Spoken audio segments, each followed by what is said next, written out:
of Anaheim taking on the San Francisco Giants.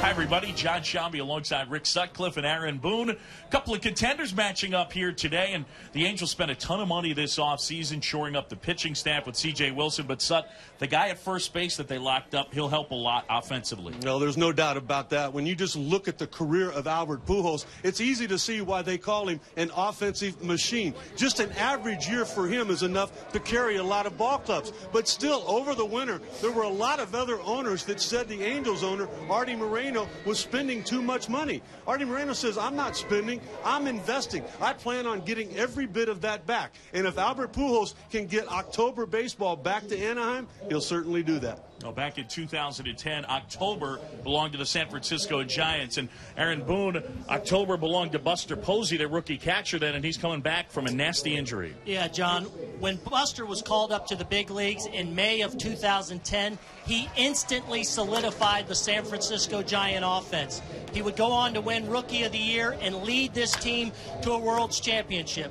Last year, his season ended with an awful play at the plate where he hurt the ankle, and essentially the Giants' season ended with it, as they could not generate a consistent enough offense to get back to the postseason. If they are going to get back, he needs to return to form and return to the middle of this lineup. He is as important to his team as anyone in Major League Baseball. Yeah, the Giants last year were 29th in the majors in runs scored. For more on Buster Posey, we bring in the fourth member of our team. Here's Tim Kirchin. Thank you, John. The plan for Posey this year is to catch 110 to 120 games and then play another 20 games at first base. But there's a lot of work to be done to get him ready. Today is the first time that he will have caught back-to-back games of 7 innings or more. And, of course, he's going to have to get to the point where he can catch back-to-back games of 9 innings or more. He told me today back-to-back is good, but I'm looking for 10 in a row. But at this point, if he can catch 120 games this year, that would be a bonus for the Giants. Now, Posey once again will handle one of the top pitching staffs in all of baseball. Today we'll get a look at the Giants' ace. 2-time Cy Young Award winner Tim Lincecum will go for San Francisco. It's the first pitch coming your way next from Scottsdale.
Welcome back to ESPN's telecast of MLB Spring Training, presented by Gillette.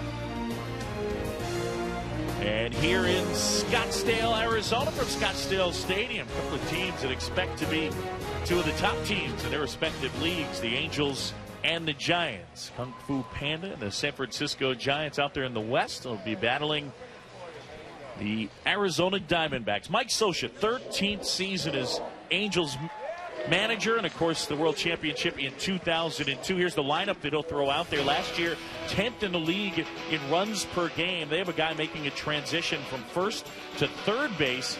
Mark Trumbo gave some pop last year, Aaron. One of the questions they wanted answered to, can Mark Trumbo play third base every day? They feel like he'll be adequate enough to at least get some significant playing time. Remains to be seen. Now the lineup will have a challenge today. They go up against the Giants ace. Well, the best hair in all of baseball, and starting to put together some kind of resume. Is 27 years of age, a model of not only consistency, but excellent. 4 straight years with 32-plus starts, 200 innings, and, of course, 200 strikeouts. Yeah, 5'11", 160 pounds, but still you would describe him as a horse. So Lincecum ready to work and delivers to Ibar. And the first pitch of the game, ball 1 in the dirt. Eric Ibar, the shortstop, very good defender, and their leadoff guy. Career highs in those two categories last year. Angels lineup will have a little different look from a season ago. Of course, Albert Pujols and the return of Kendrys Morales. In the air, right side. And Burris puts the squeeze on that one away. Let's check out the Giants defense in back of Tim Lincecum. In the outfield, it'll be Huff, Pagan, and Gregor Blanco out there in right field. The middle, Crawford and Burris. A couple of youngsters on the corners. Pablo Sandoval at third, Brandon Belt over there at first, and of course Buster Posey getting to start behind the plate for the second straight game and playing back-to-back as Tim Kirchin said for the first time. There's a breaking ball to Howie Kendrick. And Booney, you think this guy is primed for another big year? Yeah, I think he's one of those guys entering the prime of his career that's slowly gotten better and better each season. Out to short is Crawford on the move. Nice dig at first, Belt 2 away. And I really think he'll be a guy that will thrive hitting in that 2-hole behind Albert Pujols, who's obviously going to drive him in a bunch this season in Anaheim. Now, speaking of Albert Pujols, here he is digging in. The big fella signed 10 years, $240 million, and quite an investment, Rick Sutcliffe. Well, he's putting together quite a career. In fact, when you look at his career slugging percentage, Babe Ruth, Ted Williams, and Lou Gehrig. That's it. One thing, talking with pitching coach Dave Righetti before the game about Lincecum, he's 10 days away from his 4th consecutive opening day. We're going to see more breaking balls. Yeah, last year he threw the slider more than the curveball. Kind of changed it up a little bit, and you know that's a difference for him here in 2011. What about this year? Well, he has not thrown a slider all of spring training, not even on the side. He waited. That's the last piece of the puzzle to add today. Towards the hole, Crawford there. And that's played by the shortstop. Lincecum gets him 1, 2, 3 on 7 pitches. Beautiful day in Scottsdale, and the Giants are coming up to hit.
First, here come the Giants' scoreless game. Bruce Bochy, the 6th season as skipper of the San Francisco Giants, and here is his lineup. And we focus on Pablo Sandoval. Missed about a quarter of the season last year with a hand injury. John, with all the struggles offensively for the Giants a season ago, Pablo Sandoval, one of the few bright spots, rebounded from a difficult 2010 season. They think with he and the addition of Melky Cabrera surrounding Posey, they have the makings of a middle of the order that can support their great pitching staff. In the offseason, the Angels dealt away their catcher Jeff Mathis and acquired this left-hander Brad Mills from Toronto. Yeah, and John, Mike Scioscia was telling me before the game that he's a crafty left-hander. He's not going to overpower you. His out pitch, if any, would be the changeup. Back-to-back solid years in AAA for Brad Mills. He's hoping to make that final stride to the big leagues this season. He'll deal with Angel Pagan to start it off. And ball one to the leadoff man and center fielder. Pagan, who was dealt away for Andres Torres to the New York Mets. So a little different look in the outfield for San Francisco this year. And there's a strike. Aaron, I still feel like there's a lot of questions in that San Francisco outfield for Bruce Bochy.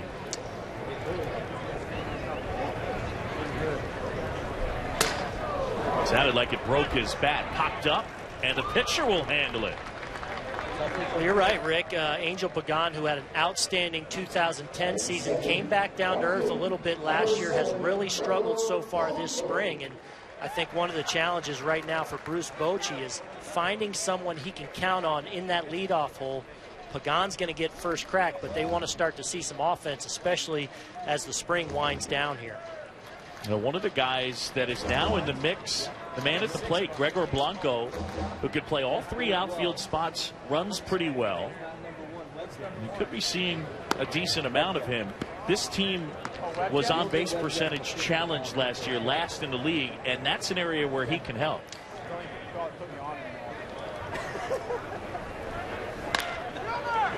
Right side and through for a base hit. So Blanco aboard.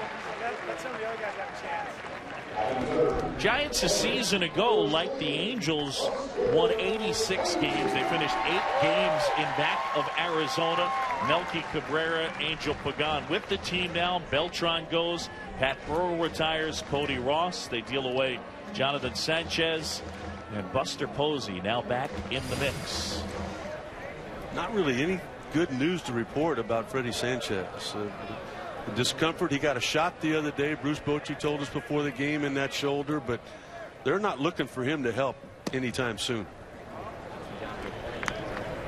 And here is Buster Posey. That gruesome injury, the collision at the plate with the Marlins, Scott Cousins. And his season was ended in late May. And you really get the feeling talking to him that he is fine. You ask him how you're doing, and I'm good to go. Now it's really just a matter of building up the innings, the strength, the ability to bounce back day in and day out. Like Tim said in the open, he's catching his 2nd consecutive game for the first time this spring training. But guy's so important to this team. He leads that pitching staff, so important in the middle of the order. Good off-speed pitch, and he was out in front. A nasty left ankle injury for Buster Posey. And when he started to get his running, and he was actually challenging the beat writers to races in the outfield during pitchers and catchers. Mills ahead 1-2. I tell you what, guys, for me, for 5 months, including October, 2 years ago for Buster Posey, this was Johnny Bench. Not only hitting in the heart of the order, what he did offensively, but the way he, as a rookie, took charge of that pitching staff. Giants winning it all, beating the Rangers in 5 in 2010. Good block behind the plate by Bobby Wilson.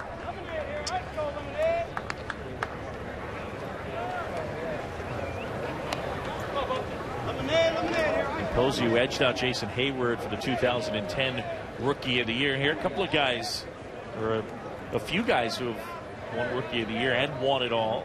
Dontrell Willis, the last, back in 03 with Florida.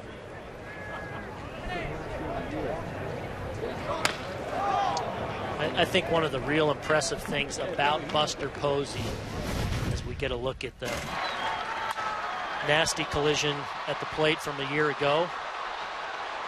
Yeah, Scott Cousins just barreling him over, and it was that left ankle that got folded under.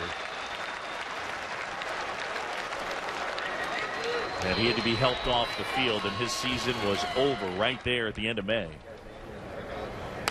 And just one of those things you hate to see. You hate to see anyone get hurt like that, but when it's a young player that really was slowly becoming the face, one of the faces of Major League Baseball, to go down like that was difficult. And frankly, this Giant team could never recover from it. They were atrocious, really, offensively, and you can trace it back right to that injury.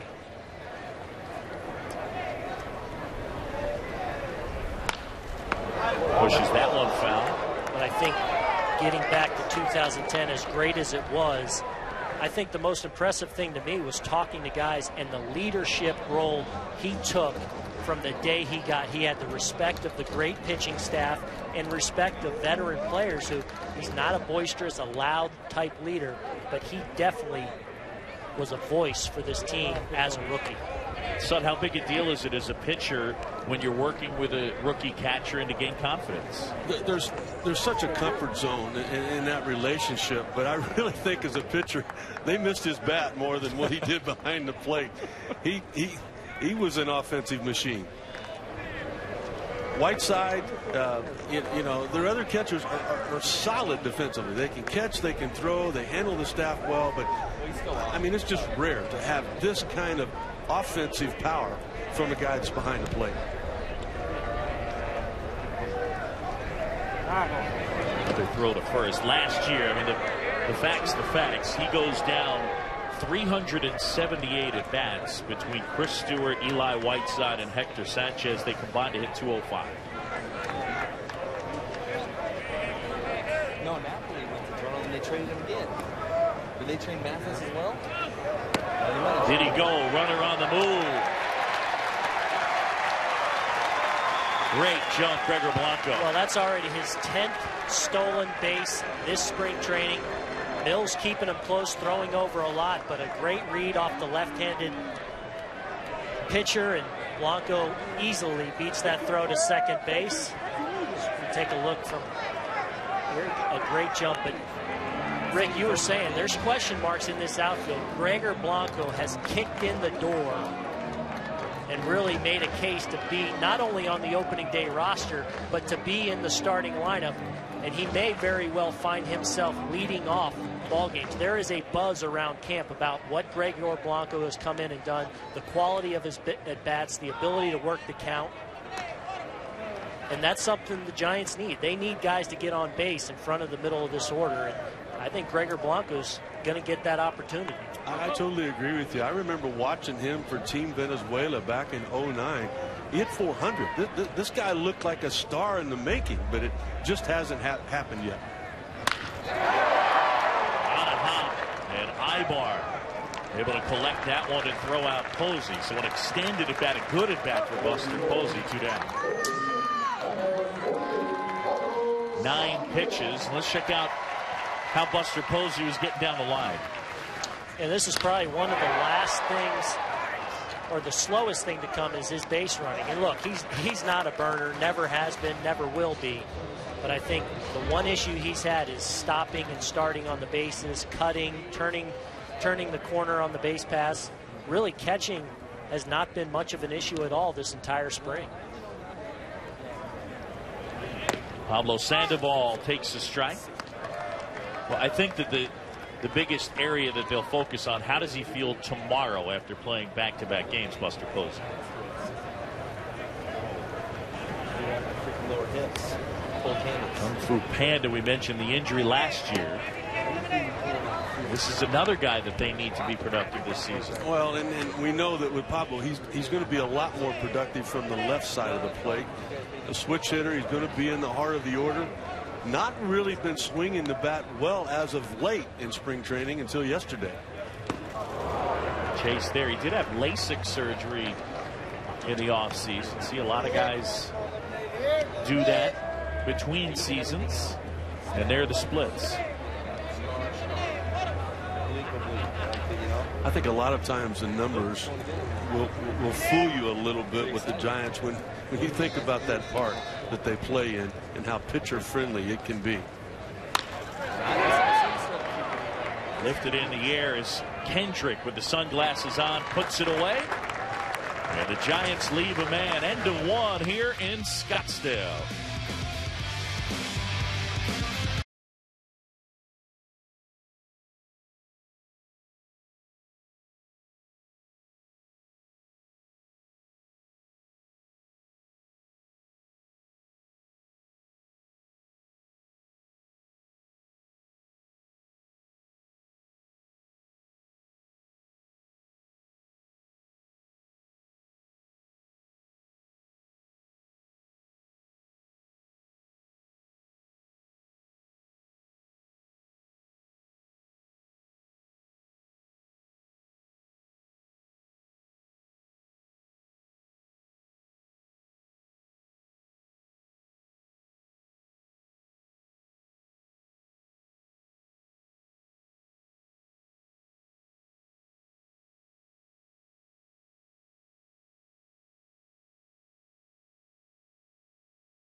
They'll score on to the second here in Scottsdale. The Angels and the Giants. Tim Lincecum will go back to work.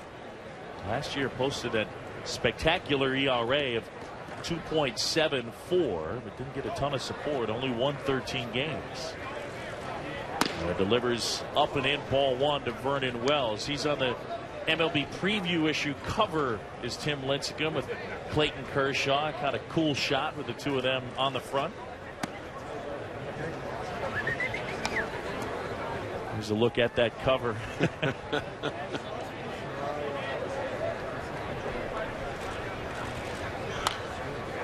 And you can't blame Tim Lincecum for wanting to do that to Clayton Kershaw. They hooked up a lot last year, and even though Lincecum pitched terrific, he had 0 wins to show for his 5 starts against the Dodgers. Now, you were there for the shoot, right? It was a lot of fun. I mean, they had an absolute blast, and you know, you think about the rivalry with the Dodgers and the Giants, and it was really special to spend a couple hours with those guys together. Wells bounces the third one away. Clayton Kershaw winning the Cy Young Award last year. He's developed into one of the best pitchers in all of baseball. He was unbeatable down the stretch, that being Clayton Kershaw. And when you talk to his teammates, you talk to his coaches, I mean, everything you can possibly say good about a human being is the things you hear. Lincecum was the one that shocked me. He's always been kind of reserved. If you've got a question about baseball, he would always accommodate you and answer it. But, he never really went out of his way to seek any kind of publicity. He was outgoing. He was funny and had an absolute blast at that. I got to sit down with both of them for a few minutes afterwards, and a lot of fun. Bobby Abreu drives one to center. Pagan drifting. And there's 2 down. Tim Lincecum has put together a pretty impressive resume to start his career. Booney, do you remember the first time you saw him, first time you watched him, what you thought? I do. It was Sunday Night Baseball. He got called up, and I remember watching this thing they called the Freak on the mound, and all I remember is right away his stuff leaped off the screen on my TV set, and I knew right away that this kid was special, and the lean on the delivery and everything, and he was electric that first night that I saw him pitch in San Francisco. Good breaking ball to Trumbo. Sutton, what about you? I mean, that motion is different, to say the least. What were your first thoughts seeing it? Well, there's not a whole lot of body there, and he's a guy that has to do everything he can to generate power, and he's able to do that. 5'10", not even 160 pounds.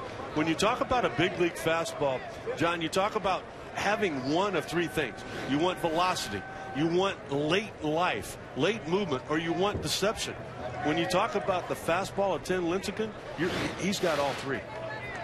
Yeah, the mechanics, it's the way he launches himself at the plate. He may measure about 5'10", but the release point, he gets himself so far out there, it's like he's 6'8", 6'9", in that range.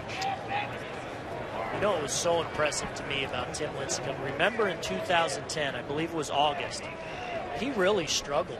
And I think it was the first time in his career, probably in his life, where he struggled on the baseball field. And it was a bit of a gut check time for him. And I remember him and Matt Cain late in that season really worked on developing their changeup, and it became such a weapon for him down the stretch and on into the postseason. And obviously the rest is history. They won the World Championship. Aubrey Huff finding the sun, but able to put it away. And Lincecum able to get him 1, 2, 3. Well, a righty, a lefty, Lincecum and Kershaw, two of the top pitchers in all of baseball.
Now, of course, the home of the San Francisco Giants, spring training home of the San Francisco Giants, Scottsdale Stadium, as we go to the bottom of the second. The Angels and the Giants scoreless. And Brad Mills will continue on the hill for the Angels. Another packed house, great atmosphere here. How about the attendance out here in Arizona during spring training this year? They are setting all kinds of records.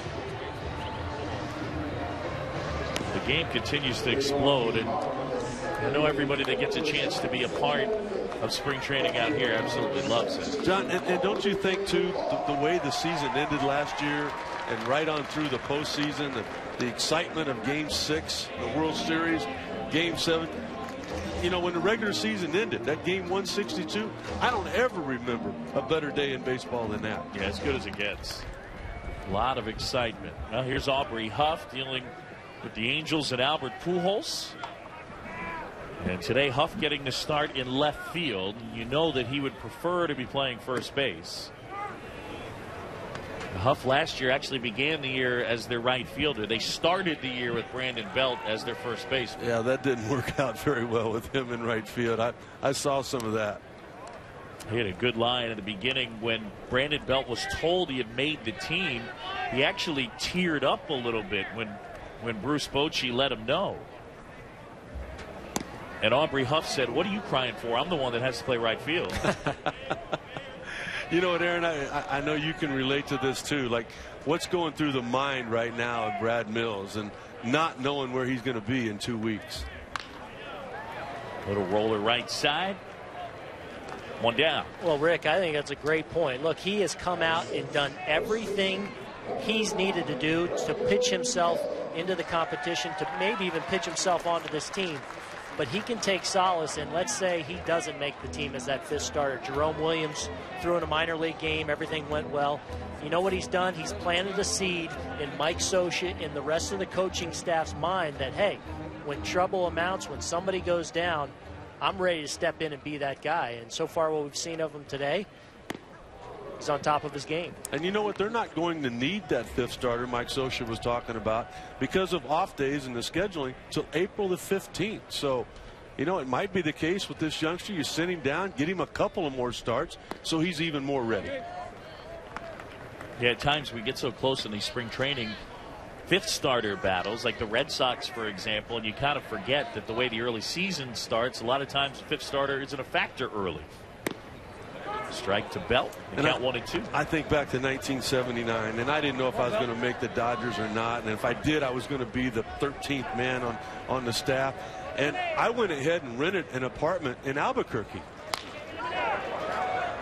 Kendrick with another chance at it. There were only a couple of places there that honestly I could afford. So I went ahead and sent my deposit to hold down that apartment, thinking, you know, I hope for the best, but I'm going to plan for the worst. That's what's going through a lot of these guys' minds right now. The trucks were at all of the ballparks yesterday. You put everything on your van. If you're Tim Lincecum, you know where you're going. You send your bicycles back. You send all the stuff that you need.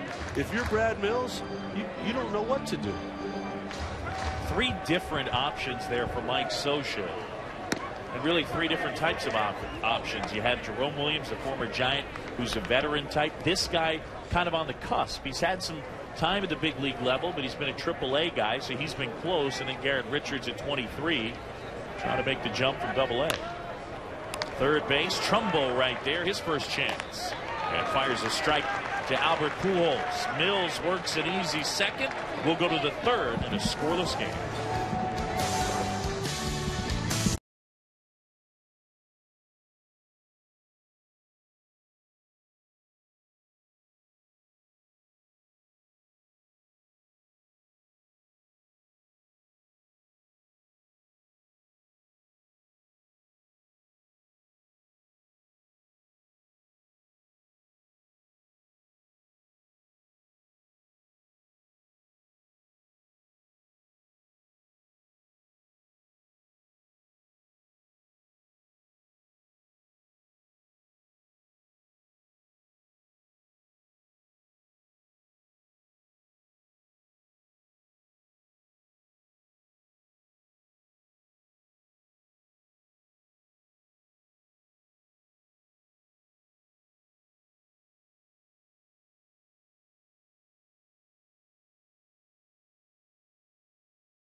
Wednesday, it's more Major League Baseball spring training presented by Gillette as the New York Yankees will head over to Lake Buena Vista, Florida to take on the Atlanta Braves. It's 1 Eastern, and that's coming up tomorrow. Major League Baseball spring training, ESPN at 1 o'clock. East Coast time. There's Tim Lincecum back to work.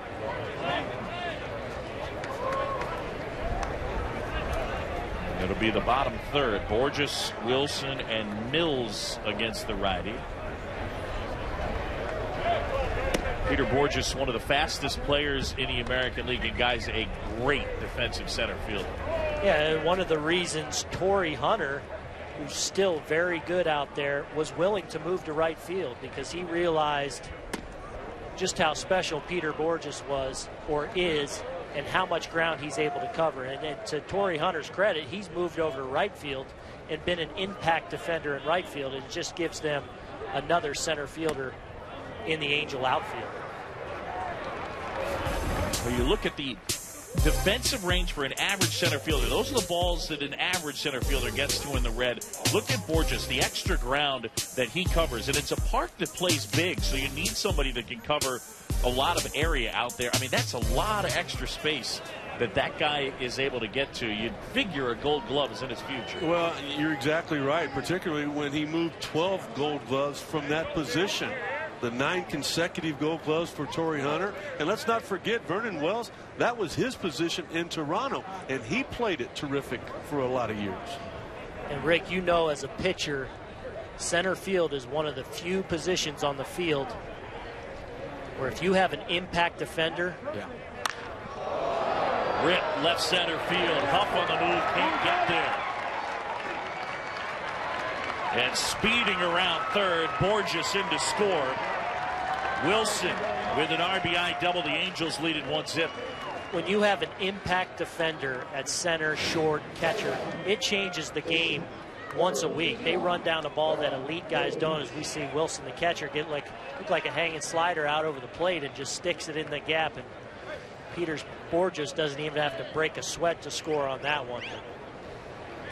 Those great center fielder. When I played with Mike Cameron in Cincinnati or Ken Griffey Jr., they just changed the game because they make plays that 80% of the league doesn't think about making, and it just kills that rally once a week. It's a big deal. Corners in, guarding against the bunt. Mills taking ball one. The other thing, too, is that, as you said, a park that plays big, and for the most part, it's a fly ball staff. So a lot of balls in the air, so you need that outfield that can go track it down. And I think more and more, each year we're seeing more teams really put a premium on defense again. You know, for a long time there, it seemed like in the 90s and 2000, a lot of the steroid era where home runs were the premium. Now defense is really being valued, much like it was 20, 30 years ago.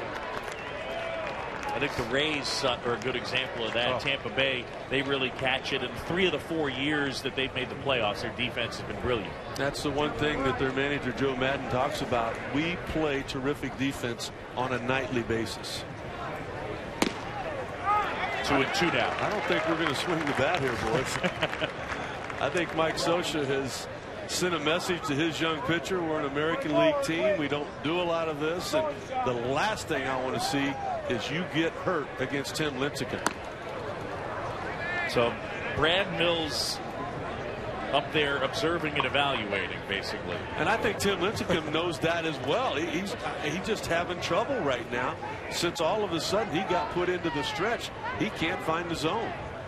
Got him looking. Again, because we're in a National League park, we play by the National League rules.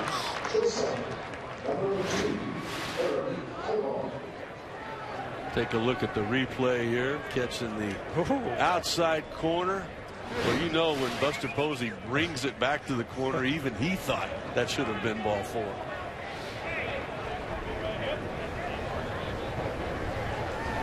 Back to the top of the order, and Eric Ibar. And speaking of defense, John, you touched on it in the first. Eric Ibar has really become an elite defender. And when you think of the top 2 teams in the American League West, looking like two giants, the Rangers, the Angels, defense has become a real premium for both of these clubs, and they have a lot of interchangeable parts and a lot of very good athletes that can cover up a lot of mistakes. Aaron, that's a great point. Talking with a lot of the clubs here in Arizona this spring, you hear everybody talking about run prevention, not so much run production anymore. Awfully tough to slug your way to a title. When you can pitch and really catch it, it gives you a chance night in and night out. Now, you guys have done spring training out here a while. I really have no experience out here. I had a scout tell me pregame, though, that it's harder to pick your team out here because the ball jumps a little bit more and you can get fooled. There's some offensive guys that will fool you. It happens every year. Lincecum to 2-1. And Belt there to handle the chance. Wilson moves up the 90 feet, 2 away. Well, it almost plays kind of like Colorado did back in the day. Very large fields you see here in Scottsdale, 360 down the lines, 430 to dead center, but the ball travels so well. And so outfielders have to play deeper. The fields are hard, so there's a lot more hits. Pitchers are in trouble a lot more, and it just makes for great offense. So tough place to pitch. And I think this guy right here is going to have a great offensive year. And the #1 reason is the big man in the on-deck circle behind him. Here's a spot where, as a pitcher, you're going to try to throw a strike. And if Howie Kendrick sees a lot of fastballs during the season, he's going to do a lot of damage. Kendrick, a career high 18 homers last year. What will he do with that guy in back of him?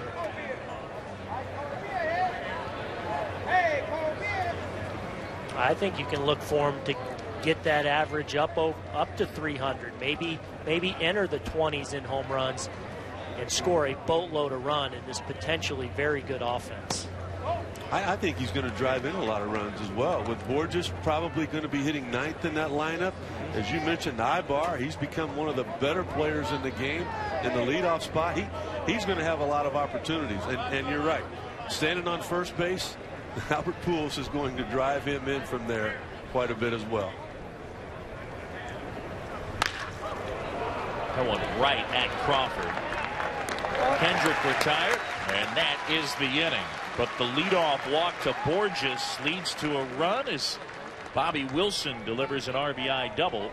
And the Angels lead this one 1-0 midway in the third. The Angels made a lot of headlines, maybe the most headlines this offseason, as they Albert Pujols and C.J. Wilson to those mega deals, and finally they will get the services back of Kendrys Morales, that freak injury in 2010. And then one of the questions, can Mark Trumbo help them last year at first base learn that new position over there at third? They have Alberto Callaspo, does such a good job with the glove last year as well, got on base for them. So those two guys, Trumbo and Callaspo, can handle third base if it ends up being that Trumbo struggles defensively.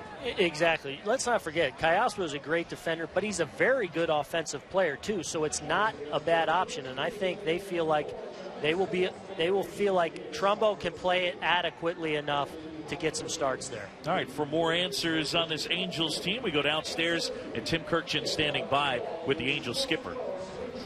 Mike, how you doing down here? Like the view from down here, that's for sure, Tim. I hope you're going to be protecting me being a catcher if we get anything back here. We'll be okay. Don't worry. It comes quick, but we usually get out of the way most of the time. What have you seen from Albert Pujols this spring? Something maybe you didn't know about him that has really impressed you? Well, I think you hear great things about a guy that not only of his talent, but how hard he works. And firsthand, you can see why not only he's reached his plateau of being one of the elite players, not only of our generation, of any generation, but why he's maintained it for a long time. And that really makes us feel good about the prospects of him playing for a long time for us at a very high level. You told me the other day you watched him take a secondary lead in a workout, and players were following that. How important is that? Well, it's important. It's always, especially base running for what we do. But if you watch him take defense on right side defense, or you watch a secondary lead just in warm-ups, he works at every part of this game. For a young player, you just kind of want to point him and say, hey, just watch Albert, the way he prepares for a game, the way he practices. it's been great to see firsthand. The other big free agent you signed was C.J. Wilson. What have you seen from him, man? Are there many C.J. Wilsons in camp for you? I wish we had more. He's got a great arm. He reminds us of that Dos Equis commercial, the most interesting guy in the world, because he's so diverse in so many things he has. But one thing, when he gets on that mound, he has tunnel vision. There's one thing that CJ's focusing on, that's making a pitch. He trusts his stuff. He's got a great arm, and he's going to be big for us this year. Kendrys Morales, tell us about his comeback. Where is he, and where is he headed? He's just everything he's done has been magnificent so far. He's running well.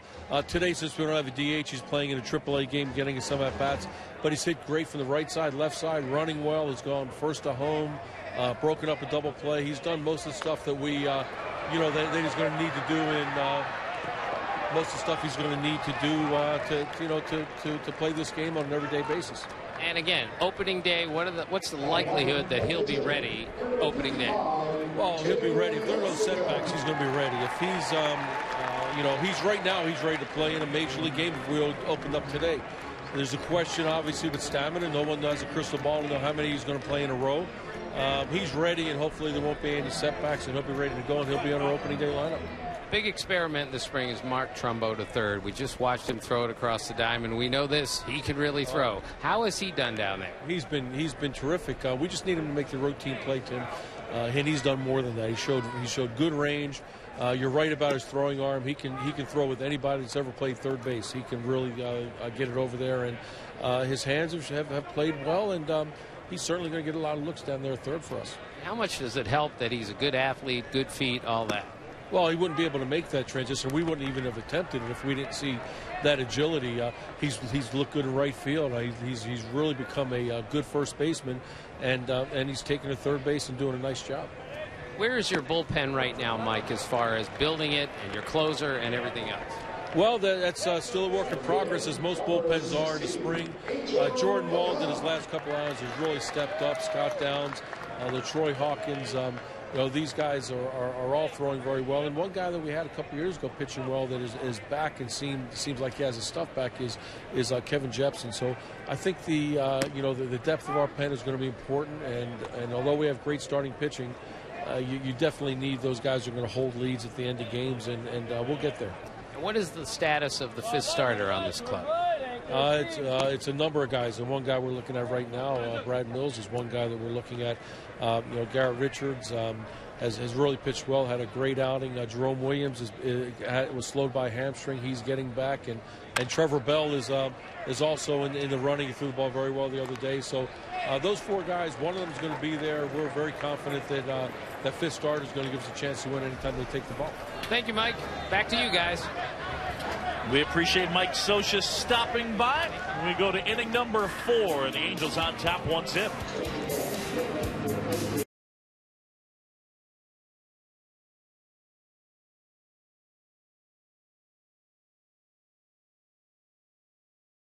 Odor stop you.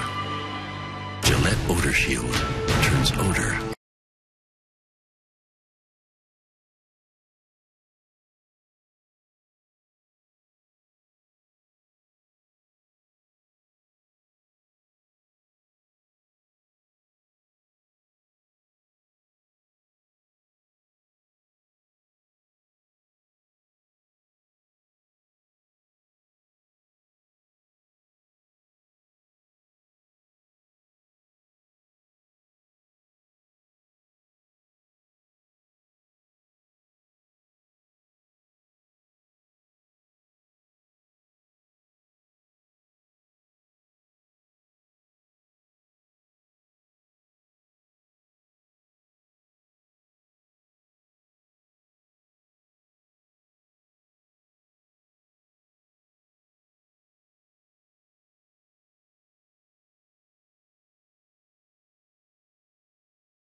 We go to the fourth in Scottsdale. Angels lead it 1-0, and Pujols will start things off. Albert grounded to short his first time against Tim Lincecum. And a curveball drops in for a strike. Playing the pull on the infield.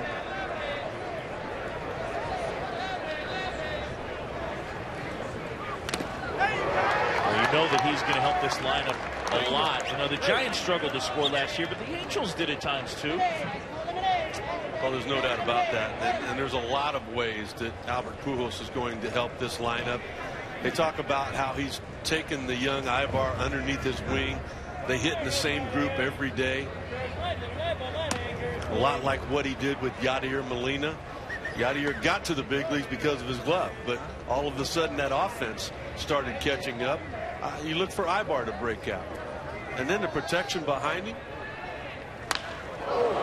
He's always going to be on base. He always has been. Now, Pujols delivered one of the most amazing postseason performances you will ever see. Last year, World Series Game 3, 3 home runs. Dan Schulman with the call. A high fastball hit a mile to left field. Way back into the bleachers and gone. Pitch to Pujols, a swing and a fly ball, high and deep, left center field. Hamilton back, it's gone. And the pitch and a swing and a fly ball, deep left field. He did it! Albert Pujols just hit his third home run of the game. I love the fact that it's the World Series and they were freezing him out. Just the third player and fourth time that had happened. 3 homers in a World Series game.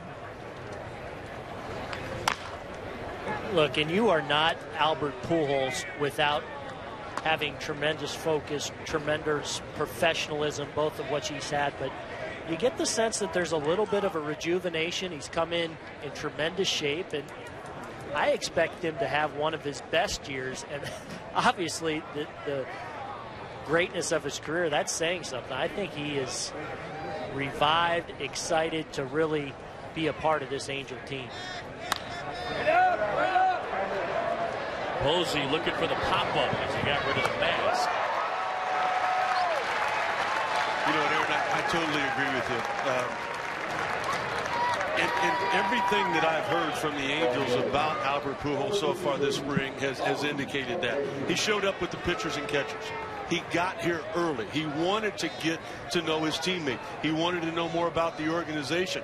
But he has let it be known he was approaching this spring like he did the one in 2001 when he was with the Cardinals. He wanted to have the attitude, I've got to go out and make this team. And it's just had a great impact, as Mike Socha was talking about with our Tim Kirchin, on everybody around him. Here's Abreu now. And the 38-year-old getting a chance to play right field today. It'll be Torrey Hunter's job on a regular basis. Of course, Abreu, one of the things he brings to the table, that patience, that ability to get on base. Booney, back to Albert Pujols. Was there a guy, a veteran, when you came up that influenced you, at least in terms of hitting? Oh, well, close play over there.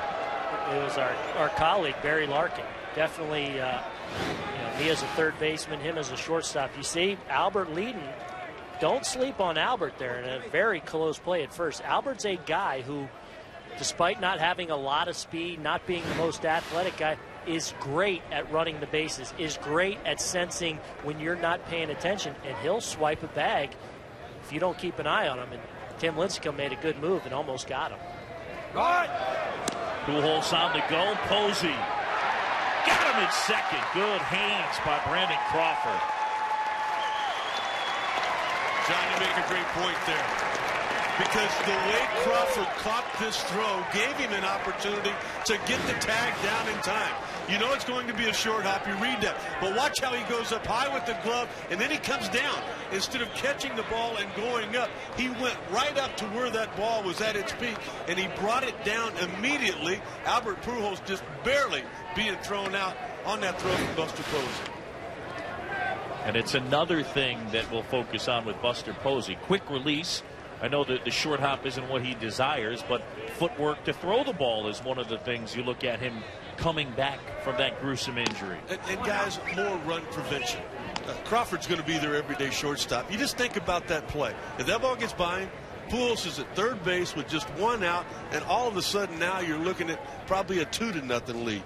Rick, run prevention. Rick, you described that play really well. You're right. That was a great play by Brandon Crawford, and they come to expect that from him. That's borderline in between hop, and for him to have this hand strength to just set it right back down is a great play. They know Brandon Crawford's going to catch the ball at an elite level.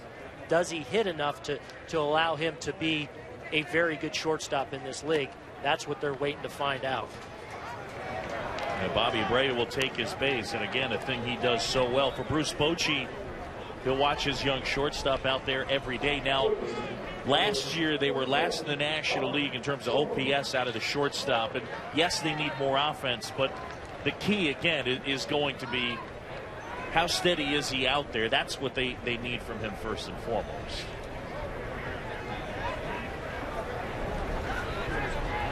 Folks enjoying themselves here in Scottsdale as they'll watch Mark Trumbo at the plate. Flied out his first time. This guy is fun to watch take batting practice. He can absolutely crush a baseball.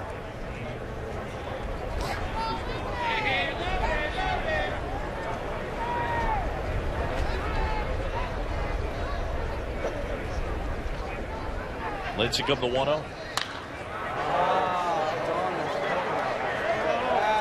Hold up. Quite a rookie year for Mark Trumbo last year. He was their leader in both homers and RBIs and made quite an impact in terms of franchise history. Only Tim Salmon with more as a first-year guy. And did it in not even 500 at-bats, but that is the big reason they're trying to get him on the field, if at all possible, because if he can show that he can play third base adequately enough, it just lengthens this Angel lineup and makes them very lethal from a power standpoint. Right side, Burris collects and throws out Trumbo. Midway here in inning number 4, 1-0 Angels.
Fantasy Baseball back on ESPN.com. You can access real-time scoring, get expert advice, manage your team, do it all from your mobile device. It's ESPN Fantasy Baseball, and it's free.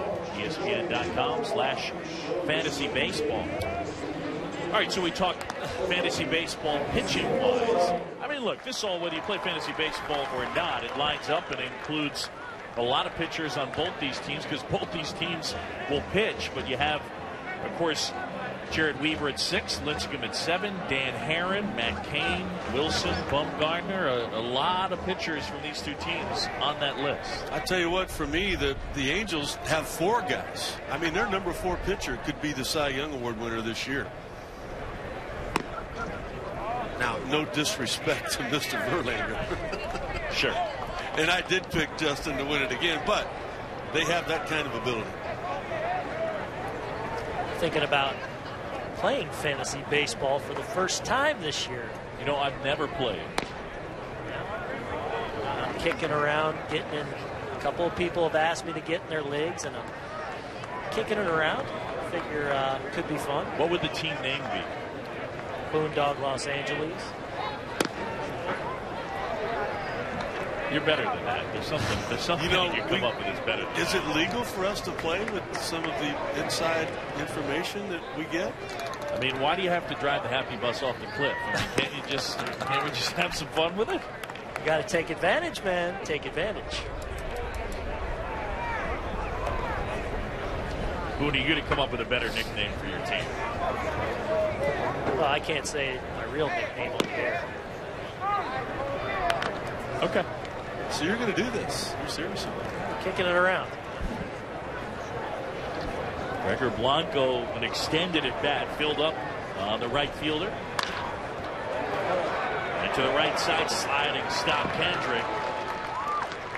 Blanco retired. And how about Brad Mills, who was in a fight for that 5th spot in the Angels rotation? And Mills has now fired 12 scoreless innings this spring. He's done all that he can do. And I'm sure the part that Mike Scioscia loves about that is the fact this kid's got the ability to keep the ball out of the air. This is basically the Giants' A lineup, and he's having his way with it.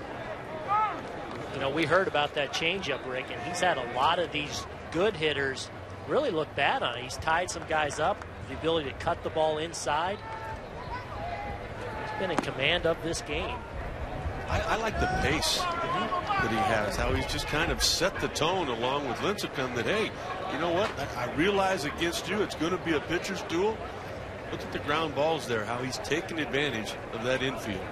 I don't know how you quantify it, and you guys like to tease me. I'm a little bit of a numbers dork, but I will say, eyeballing it, I feel like there are very few guys who work slowly who are good.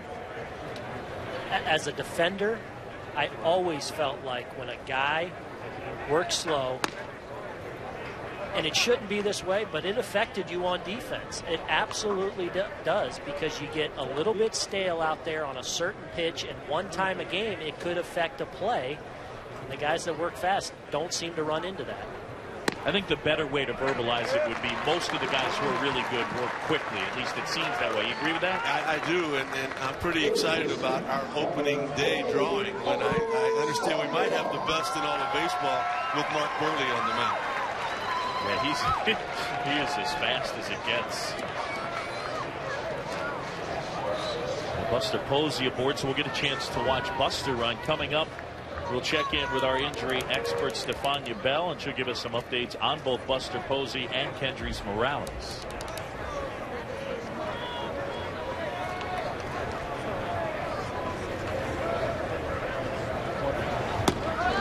Change up to Kung Fu Panda. Well, he had Panda out in front of a couple of those change-ups in his first at-bat before getting him to pop up. And right on cue, Mills starts him out with a change-up, wondering if trying to set up and open up the inside part of that plate. I'll tell you what, though, the thing, guys, that I don't like, I noticed that the middle infielders have all shortened up. They talk about getting into, a play where you can turn the double play. To me, it's more important to get the out.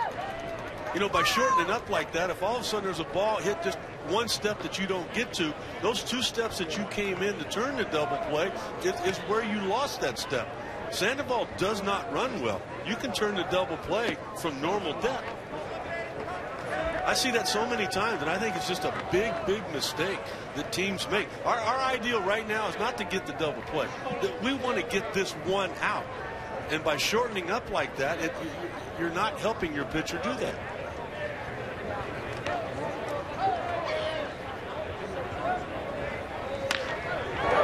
Just foul at third for Sandoval. Yeah, you want to nail down the one out, is your point. At least the one out. Just give me that one out. Now, if you've got first and third and you've got to get that thing turned over late in the ball game, yeah, maybe that's the time you do that. But for me, and Mike Scioscia, I hate to say somebody's the best, but there's not a better manager in baseball than either one of these guys here this afternoon. Mike Scioscia, Bruce Bochy, you got rings to prove it.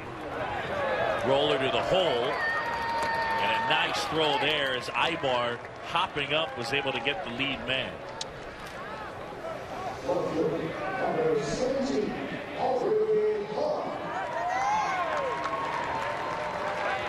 Guys who have won a World Series who are active right now, two of them in the ballpark. Most recently, Bruce Bochy, and you mentioned Mike Scioscia.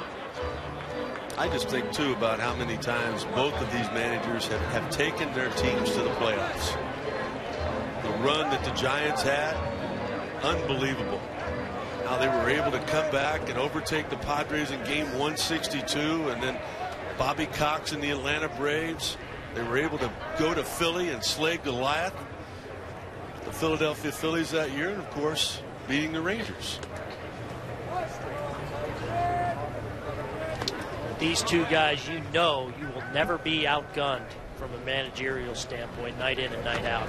I'll tell you, let's get back to Mills. Rick, he continues to impress me. He was having his way with Sandoval with the changeup. He left one up where Sandoval had a good cut on it, and then showed the ability to go inside, tied him up, got the weak ground ball for the force out.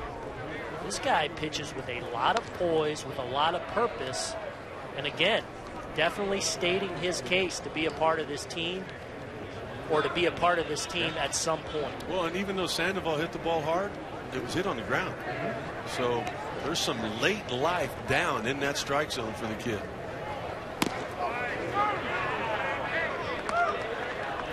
See, that's where when Aubrey Huff is swinging the bat well, that 2-0 fastball right down the middle, that's where in the past he's been able to do some damage with it, but not able to do really anything offensively last year.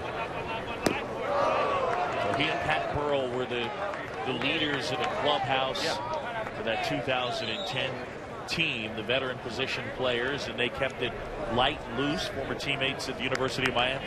They had a lot of big hits. Maybe not a lot of hits, but they had big hits when they needed them. Well, I think after the World Series, a lot of the Giants players maybe came in not the best of shape.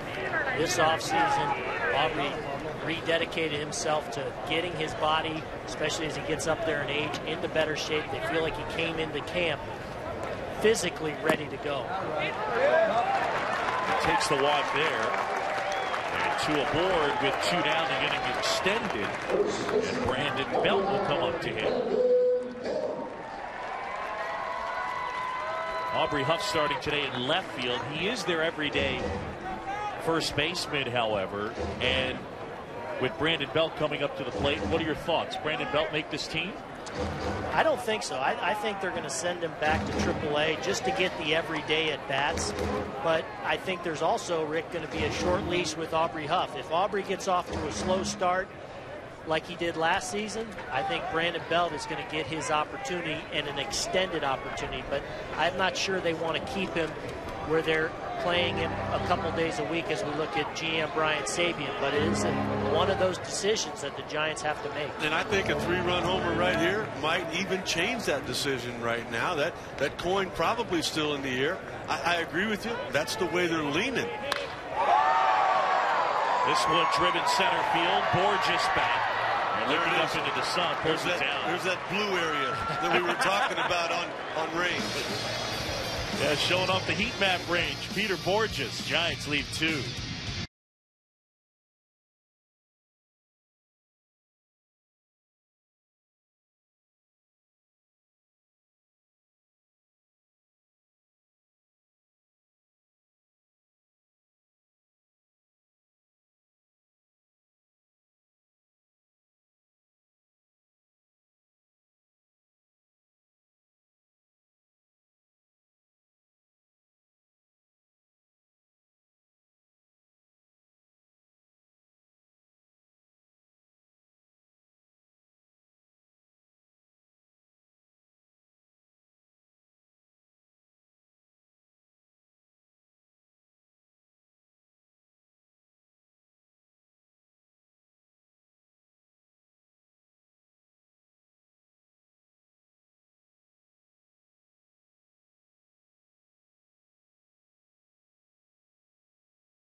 Back here as we go to the 5th, and the Angels leading it 1-0. Only run of Bobby Wilson RBI double in the 3rd. Tim Lincecum back to work. Deals high ball 1 to Peter Borges, who walked to lead off the 3rd and scored on that Wilson double.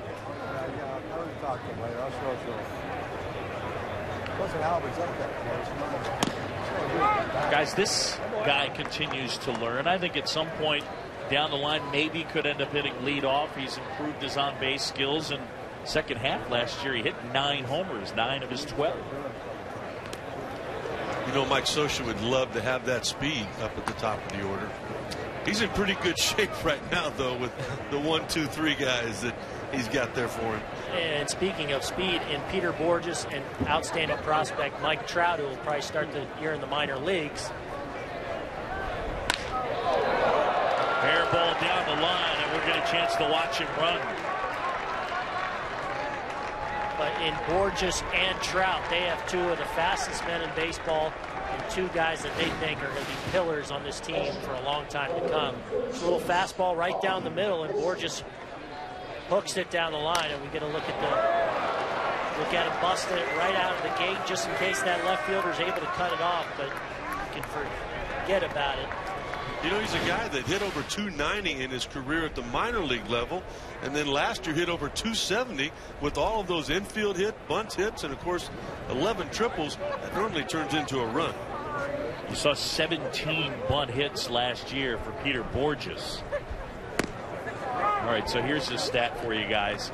He tried to bunt for a hit 29 times last year, where he put it in play, and he was successful 17 times. So, I mean, that's a .586 average. When he put an attempt for a bunt hit in play, he was successful 17 out of 29 times. That's a guy who can handle it pretty good there.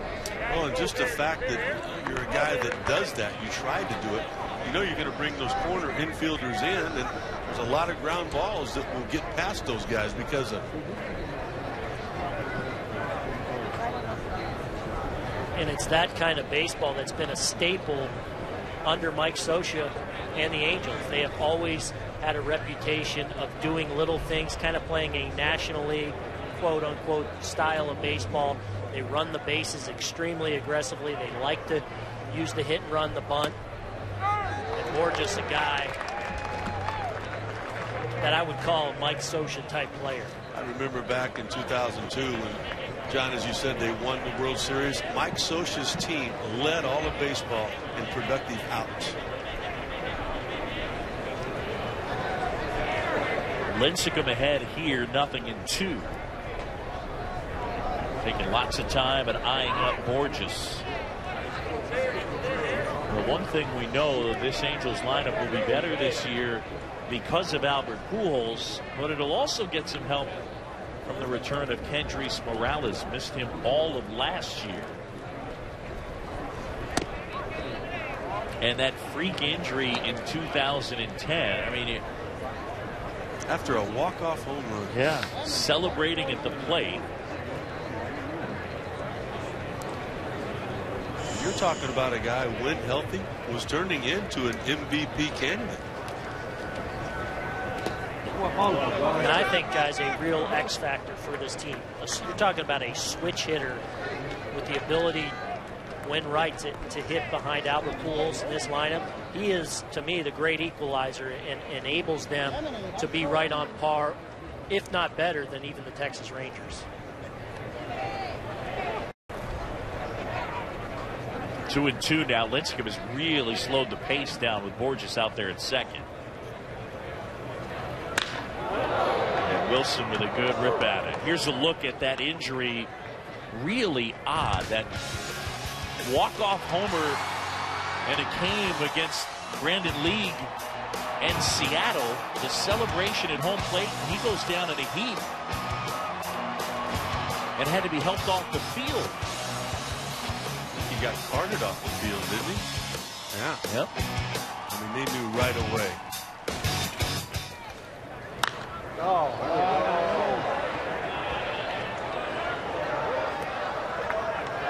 More on Kendrys Morales. Let's go down to Tim Kirkjian.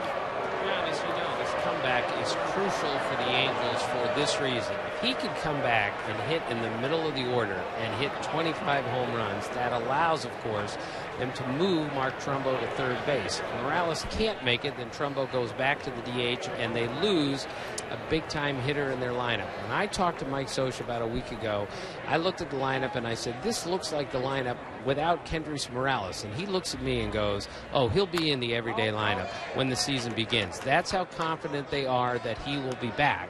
But it's going to, he's not going to be a runner when he comes back.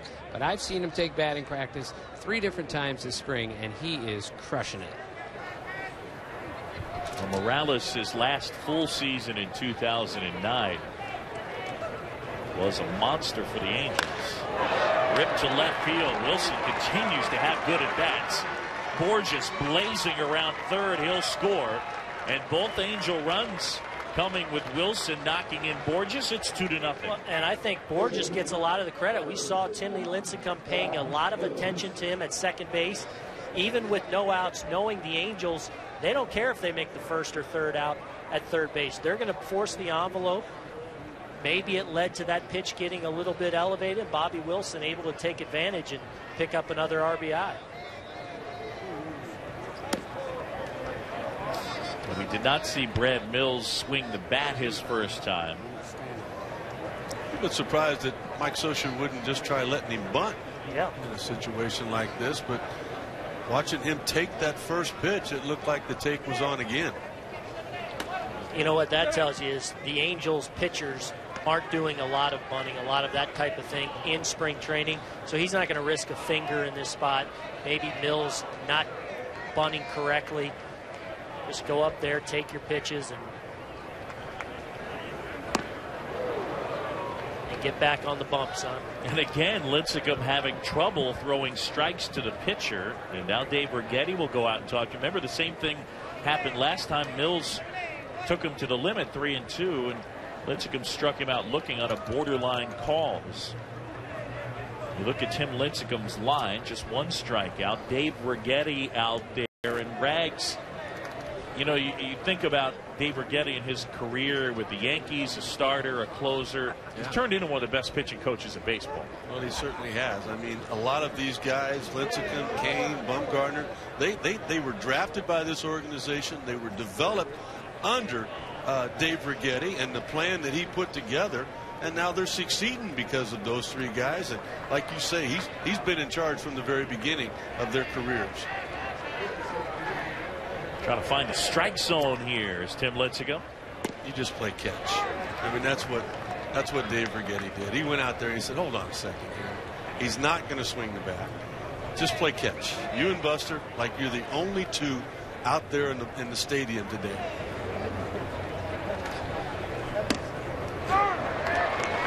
Maybe that's what you need to do against Lincecum. Go up there and leave your bat behind and mess with him a little bit.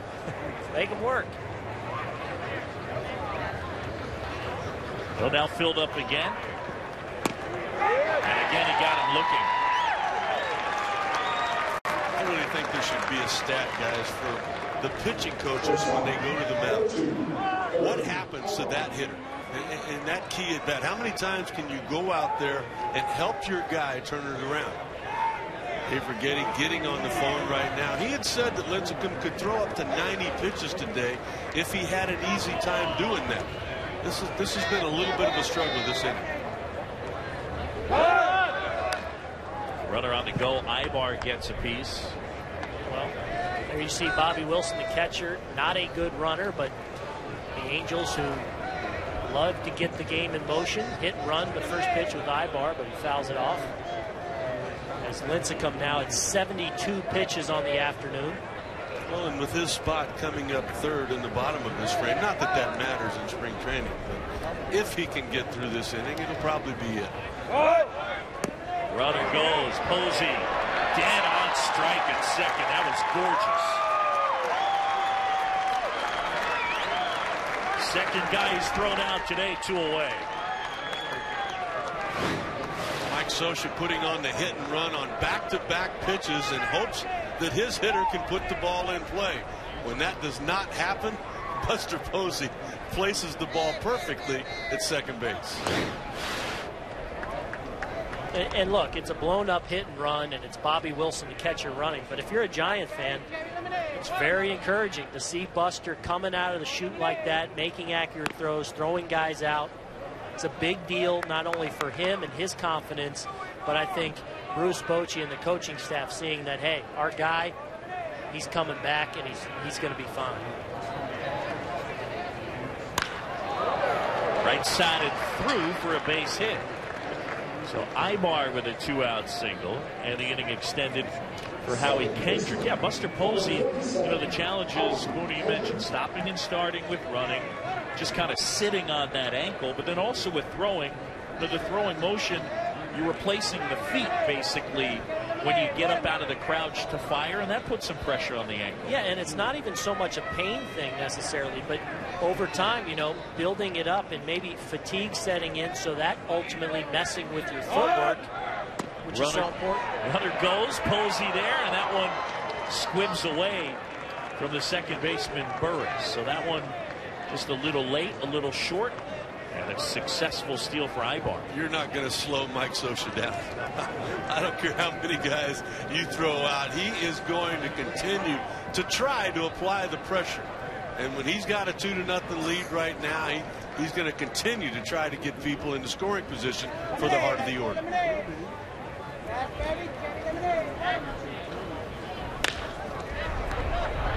Third base, Sandoval.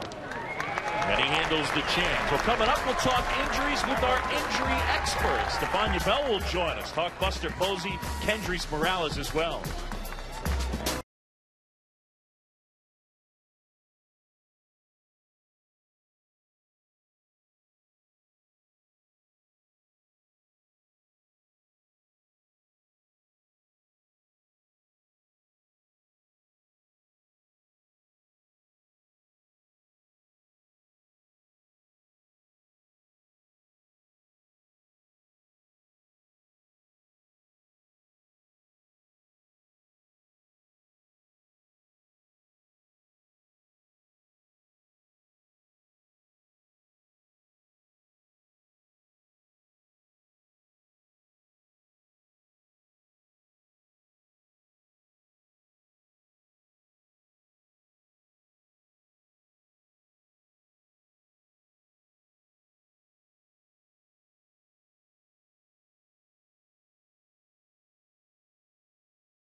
Back in Scottsdale as we go to the home half of the fifth. The Angels leading it 2-0. The Angels last year without Kendrys Morales suffered that gruesome injury in 2010, but they have him back now, and he's been playing in spring training games. And we go down to our injury expert, Stefania Bell. And Stefania, what have you seen so far from Kendrys Morales? How has he looked? How's he running?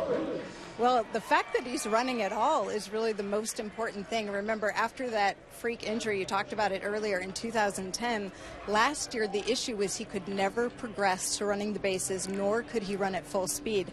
So it required a second surgery to clean up the ankle.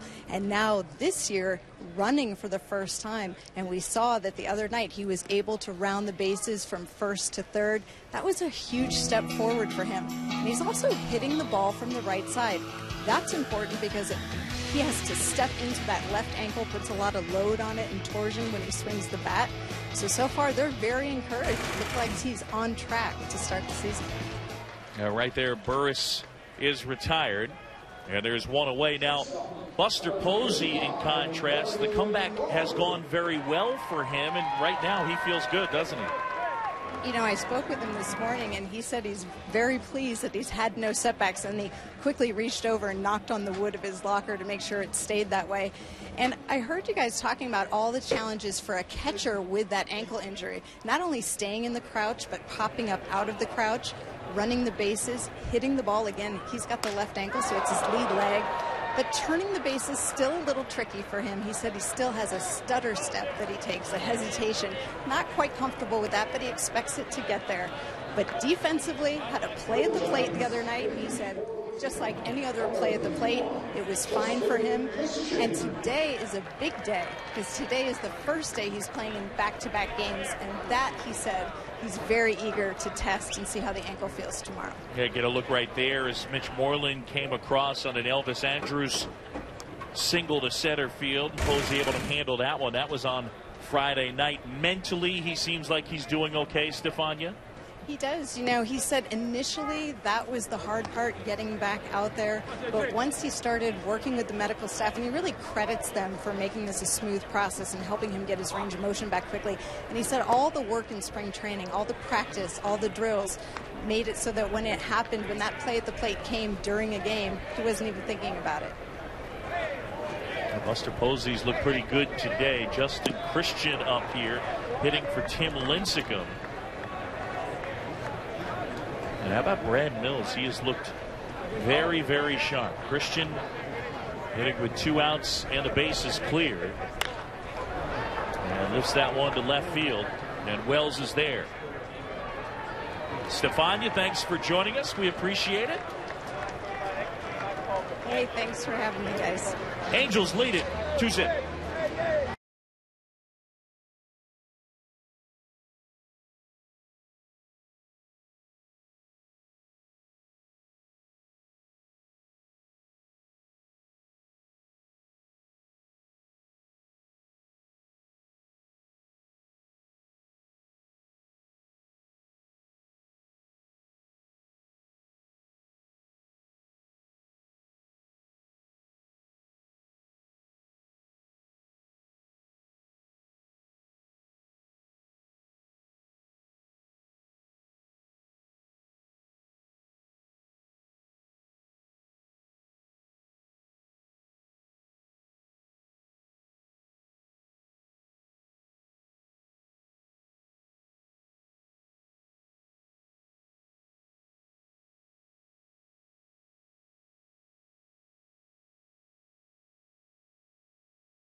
Welcome back to ESPN's telecast of MLB Spring Training, presented by Gillette.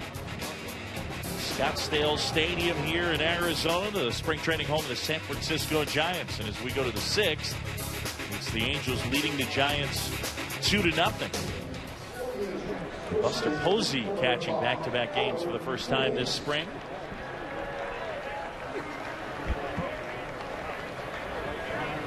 Fans taking this one in, and Giants expected to be in contention in that National League West. Tim Lincecum done for the day as he goes 5 innings and gives up a couple of runs. And the new pitcher is the right-hander Danny Otero. And you know what, guys? Don't let that number 87 fool you, because he is in the mix, as Bruce Bochy said before the game. Fair ball as Pujols hammers that one. And Albert will cruise into second. It's a leadoff double. So you don't buy into the old Ricky Henderson theory that if your numbers add up to over 10, you're not making the team? You're not looking at a wide receiver here. This guy's got a chance to be a part of that Giant bullpen, which has historically been really, really good. Speaking of really, really good, that's what we just saw at home plate. That was just a ground ball down the line, but did you notice how loud it was? It was just, the great one seemed to just have a different sound off that bat.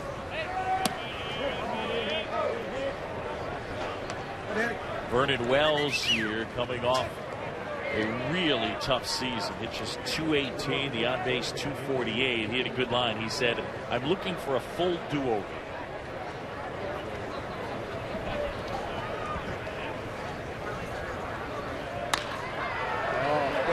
In the air. And Belt, foul ground near the stands, puts it away. Nice play. Pujols thinking about tagging.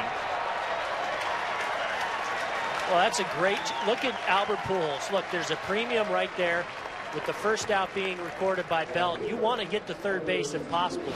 Pujols tagged as if he was going and ran about 5, 6, 7 steps. If that throw at all was offline, he is in position to get to third base. The throw is online. Now he can retreat back to second. But that is another one of the things that Albert Pujols brings to the table and why he fits in so well with Mike Scioscia's style of managing and playing. And I really think you're exactly right, Aaron. I really think, too, he wanted to see if Belt was going to have trouble with that wall. If he got tangled up there, then he was going to go. You guys mentioned earlier that it's not necessarily speed-based, that there's an instinct, maybe even a gift to being a good base runner, and clearly Albert Pujols has it. And you know what, John? There's a route to run as well. There's guys that just take bad angles as far as making those turns are concerned that just make it a longer trip for you. Up the middle, Burris stares at Pujols, and he'll throw to first. And that's the second out. Fans, MLB.TV, baseball everywhere. You can watch over 100 live out-of-market games per week online and on your favorite devices. Visit MLB.TV for details.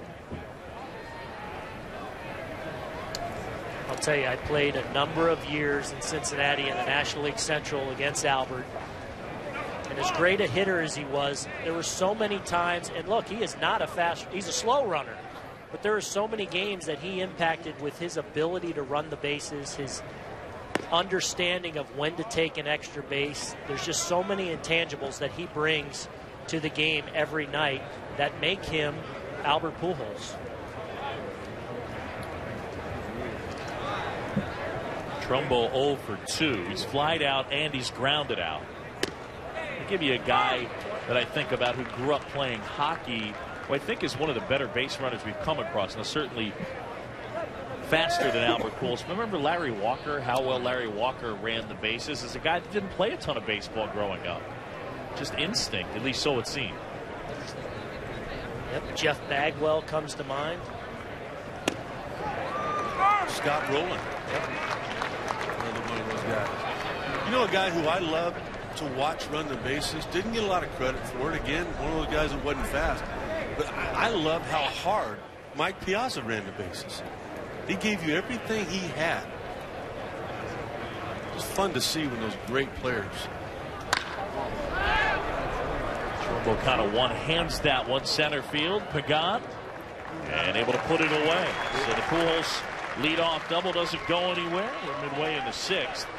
And the Angels leading this one 2-0. San Francisco Giants. Buster Posey trying to come back from that nasty injury.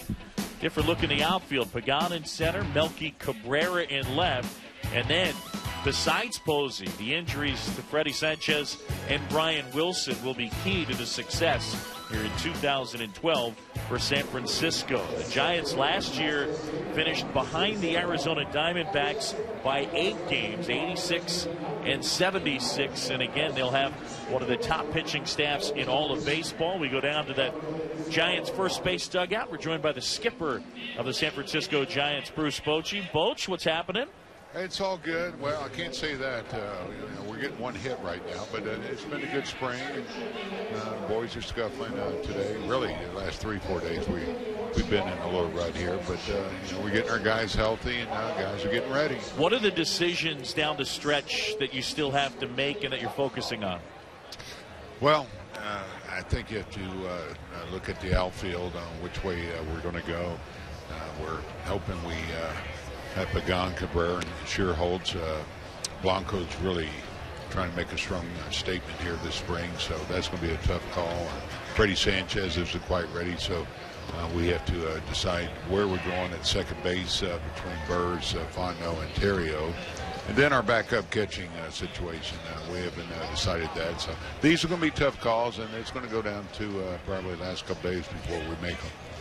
Hey, Boch, Tim Lincecum out there, not at his best today, but what a special treat it's got to be for you to watch him out there every 5th day.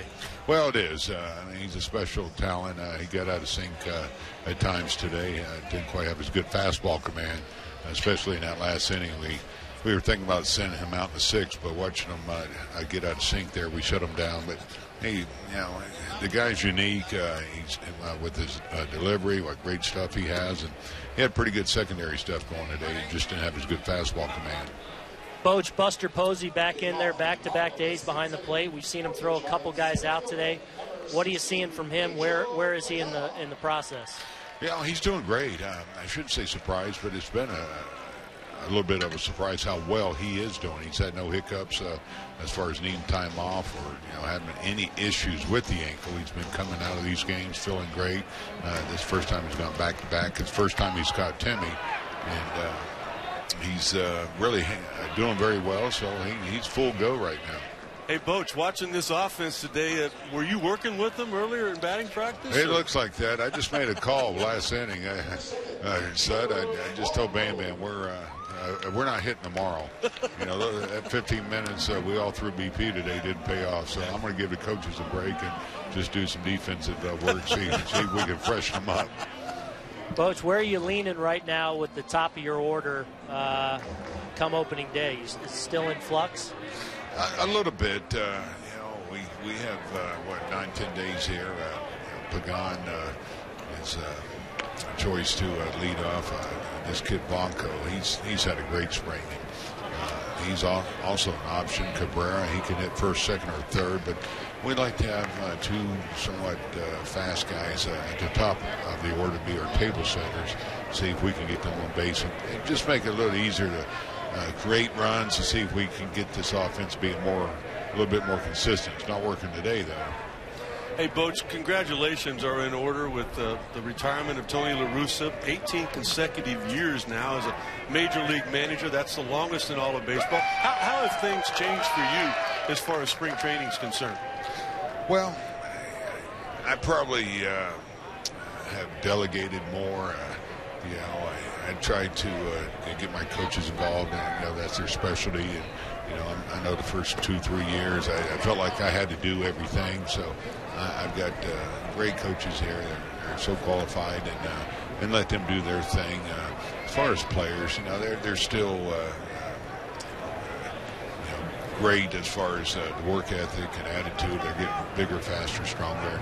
Sometimes you hear the old school player or whatever, but these players today, they're great to work with, and they do all you ask. So that really hasn't changed. We play more games, and as you can see, except when we played, we had 500 fans. I was in Yuma. That was a good day, but we're sold out in all these games. So it's really a fun time here in spring training. Boch, we were talking before the game and obviously winning the World Series, the championship back in 2010.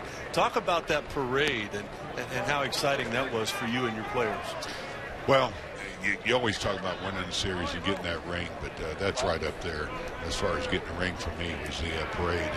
And we knew it would be big, but we didn't know it would be that big. We had over 1 million people there, they said, and you know, to go down the streets and have the confetti, it's a moment I never experienced, and just had a tremendous time. And what we did for that city, it's been a long wait for them. First time in San Francisco, and to get the letters, have people come up to you and say how thankful they were, how long they've been waiting, and they showed their appreciation in that parade. Get ball, get. Blanco puts a charge into that one, and it hops up onto the berm. And Blanco's got himself an automatic double. He can really run. Well, you talk about, you know, you get a bad break when it bounces out. The guy could get to third. He might have scored on that if it bounced up high. That's how fast he's getting on the bases. Bruce, can you give us an update on Freddie Sanchez? Freddie had a cortisone shot a couple days ago, so we have stopped his workouts for 3 days now. And we're doing this to see if we can get him over the hump as far as throwing. He's not able to make that pivot yet. Tomorrow he'll resume throwing a little bit and hopefully take infield, and then we'll put him in some minor league games. He will not be ready for the season. We've already decided that. So hopefully, we're still hopeful that he'll be ready at some point in April and get him back out there. But it has not gone as well as we had hoped with the throwing part. But meanwhile, he's getting at bats in the minor league, so at least he's seen some pitches. Ryan Vogelsong was so good for you last year. Debuted yesterday. What'd you see out of him? Oh, he threw great. He came out of it very well. Good stuff. Used all his pitches. I thought he had good command. He could have kept going. You know, we're being a little cautious. He did a pretty good job on that back. Looks like he's on his way, and he'll pitch in the on the minor league side his next start. And we don't need a starter until the 15th, so we can skip one guy to start the season, which gives us a little bit of a break and get him ready for that start on the 15th. Bruce, thanks a lot for stopping by. Hey, guys, thanks. Good talking with you. All right, we'll see y'all. Bruce Bochy and the San Francisco Giants. The spring training winds down, so Freddie Sanchez will not be ready for the start of the year, as he said, hopes for sometime in April. Blanco on the go, and he is a dead duck, but he beats the tag. The throw beat him by a bit, but Trumbo not able to put it on the fleet-footed Gregor Blanco. Well, yeah, this is one of those cases where the ball definitely beat him. Let's see what happens. Wilson, a good pitch to handle. And, you know, I think Trumbo's momentum just carried himself a little forward, a little away from him, enabled Blanco to slide in. And I think it's a good call. The reason why, sometimes you can make the ghost tag, but if your momentum takes you forward, and that's something in playing third base you got to learn. You got to learn how to settle in at third base and be able to drop that tag. Trumbo's momentum carried him towards home plate, and that's why Blanco was able to get to the bag safely. That one driven well center field. Borges on the move, racing, can't get there. And it bounces over the wall. An automatic double knocks in a run. The Giants on the board.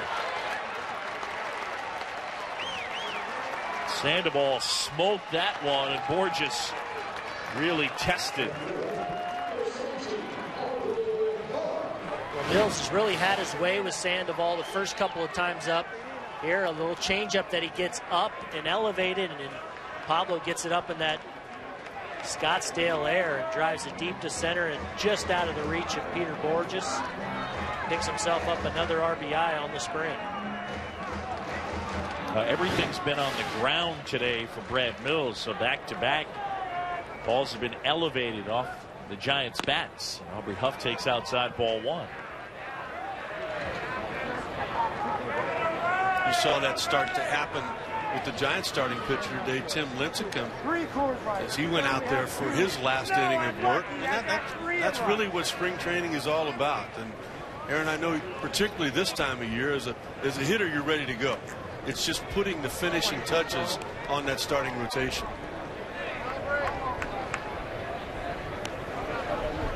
Thank you very much.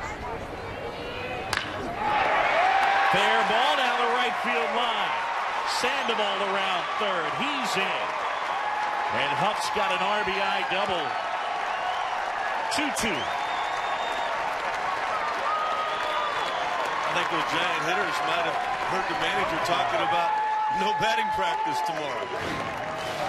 Well, another pitch from Mills here that's elevated in the middle of the plate, and Mills obviously not a guy that overpowers, has to live on the corners, has to keep the ball down when he is on the white part of the plate, and these last three hitters have taken advantage of some missed locations, and 3 extra base hits, and a tie ball game now to show for it. Mills up to 81 pitches. And the southpaw Andrew Taylor getting loose out there. Fans Major League Baseball proud to support the fight against cancer. Honor someone you know who is going to bat against breast cancer. Visit honorarybatgirl.com. 2 down now as the Giants have tied it up, and it's Brandon Belt.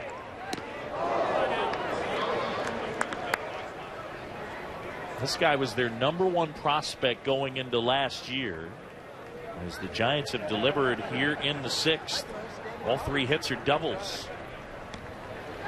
Belt today 0 for 2.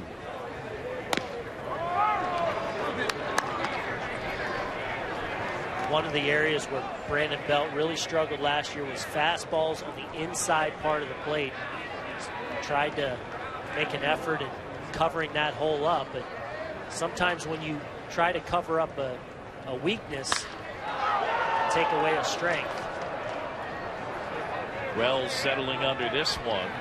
The side retired, but the Giants pick up 2. And as we go to the 7th, we're all locked up.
No Cactus League action here as we go to the 7th.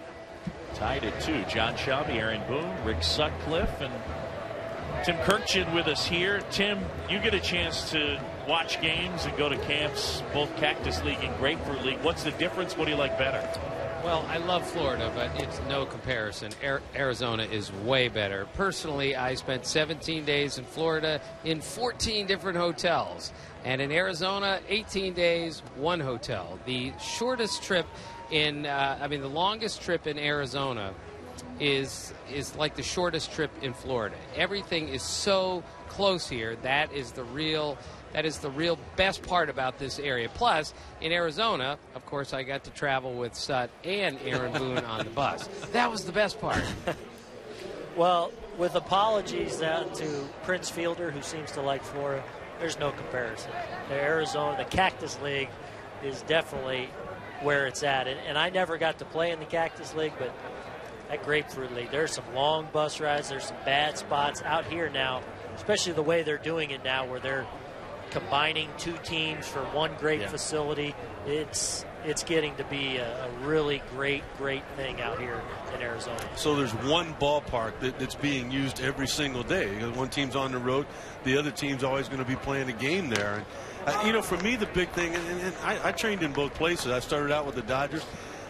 When you make the club in Florida, a lot of times you haven't even seen your teammates, because you got to leave at like 8 o'clock in the morning to get to the place where you're going to play the 1 o'clock game.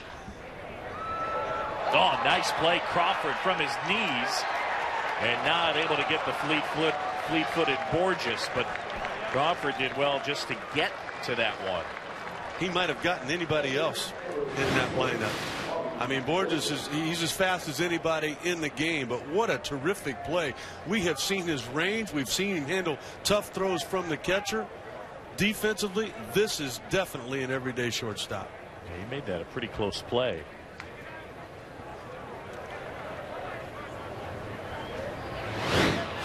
So leadoff man aboard, and it'll be Bobby Wilson. Guillermo Mota on the hill, the new pitcher.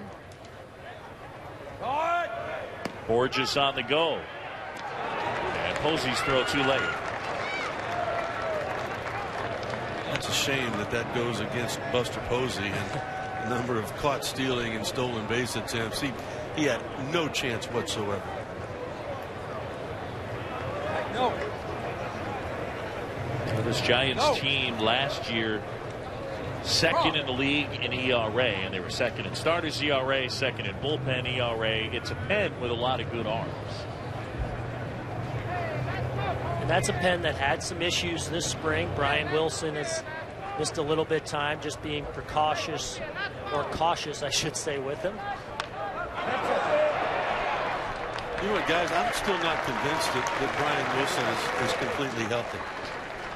There's still some, as Bruce Bochy said before the game, there's some boxes to be checked off.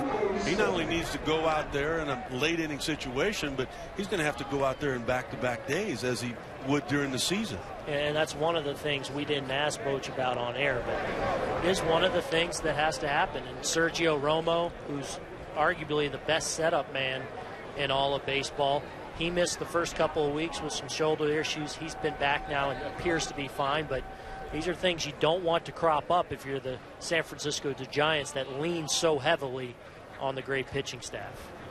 Alexia Marista up here as he hits for Mills and takes a strike. Booney, I got to say, I was a little cautious about working with you guys, but now that we've had some time, I've really enjoyed it. Do you guys make up words every week? Well, we try to, and just to try see and if you're catch paying ourselves. attention. Yeah. Precautious is not a word.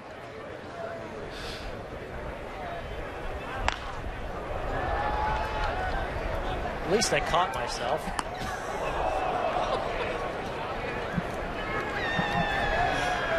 As soon as I quit laughing, I'm going to comment on it. As we all know, Rick is the scholar of the group. Yeah. Drafted, of course, on his high intellect. Boog don't even know that story. We'll save that for the regular season. Rick, what was your high school GPA?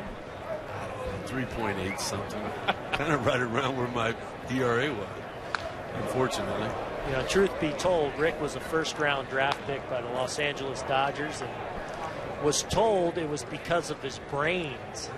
I'm not kidding you. That's what he was told, that it was because of his brains he got drafted. The scouts said what stood out. Not out. because he's 6'7",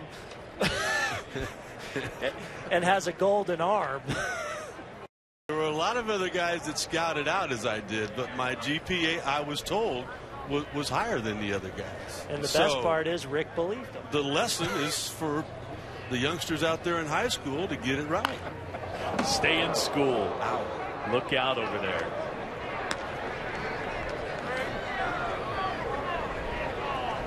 You know, I tell you what, guys, and on the serious note, with Tim Lincecum, I think about him. He was drafted out of high school. He was drafted by the Cubs in 03. He was drafted by the Indians in 05.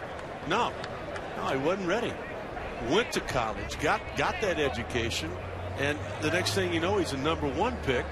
And the college programs these days are so good that you're not going to fall that far behind if you don't sign right away. Let me ask you this, because he went 10th overall to Tim Lincecum the year he was drafted back in 2006. And Mark Shapiro, one of the guys that with the Indians, they looked at him. Can you see the teams that were a little bit scared, why they'd be a little bit scared? Well, probably just the way he was built and all of the velocity that he was able to create. Amarista puts that one in play center field. Pagan drifting back. And Borges will tag. 2 down now with a man at third. Well, the Major League Baseball season opens up a week from tomorrow. And 7 o'clock, it'll be Jose Reyes and the New Look Marlins. They'll open up their new stadium and they'll take on the defending world champs Matt Holliday and the St. Louis Cardinals. Wednesday, April 7th, 7 Eastern on ESPN, ESPN 3. I'll be calling that game on ESPN Radio for Singleton. So we look forward to the start of the big league season. And right now, it looks like it's going to be Kyle Loesch and Josh Johnson, Chris Carpenter out with the neck issue that he's having. And Josh Johnson, what a horse. I talked to Carp a couple of days ago, and there's a lot of concern there. They still don't know exactly what's going on with all of the nerves. Josh Johnson looked great in his last outing. Well, and Josh seems to be, if you ask anyone, myself included, he is probably the key to the Miami Marlins. He's got to be the Cy Young contender that he's been the last couple of years before the injury if they're going to reach their potential. He's as good as there is when he's healthy, and hopefully that's the case for him this season. Left field long run for Brett Pill, who's into the game. And that falls foul. Are you guys buying on the Florida Marlins, Sut? It all comes down to what Aaron said. No, I'm not. Josh Johnson, for me, needs to throw 200 innings one time in his career before I'm going to be a believer. I hope he does, because as you said, Aaron, he's one of those special talents in our game. I'm on the bandwagon. I was initially a little concerned about what might transpire with Hanley Ramirez moving to third, how that situation's going to shake out. I think it's going to be a big success, and I think all indications, Josh being well, I think they have a chance to be great. Yes, I'm buying. I'm buying them and the Angels. I'll tell you, the bandwagon I'm jumping on is the Washington Nationals. This kid Strasburg, his dedication, his ability. Well, I like the moves that they made on the backside of that with Edwin Jackson. I mean, if he's your 3 or your 4, that's pretty good. And Gio Gonzalez, those two guys, that's pretty deep rotation. Zimmerman's solid, not only on the hill, but Ryan Zimmerman at third, healthy all year, hopefully. Jason Worth can't be any worse than he was a year ago. You'd think he's going to bounce back. And even in their fifth spot, you know, Wong goes down, but he has a chance to be good. You know, does Bryce Harper get in the mix? I think if they can solve center field, solve the top of the order, getting guys on base, no question, they have a chance to make a giant leap in the National League East. Yeah, I think Jason Worth is going to have a big year this year. A lot of concerns in Philly, guys. Right side of that infield. Yeah, I saw them yesterday. They were shut down by a big-time pitcher, John Lester, 7 shutout innings, and he struck out 10. But that's a Phillies team that, look, push the injuries aside for a second. The offense has been on a kind of a slow decline the last few years. You know they'll pitch, but will they score enough for Philadelphia Phillies? Well, it all points at one guy, and that's their leader. I mean, on and off the field, Chase Utley. And the news there is not good at all. Yeah, we had Ruben Amaro Jr. in the booth yesterday, and they don't really seem to have an idea of when they'll get him back. Grounded to the right side. Burris handles the chance.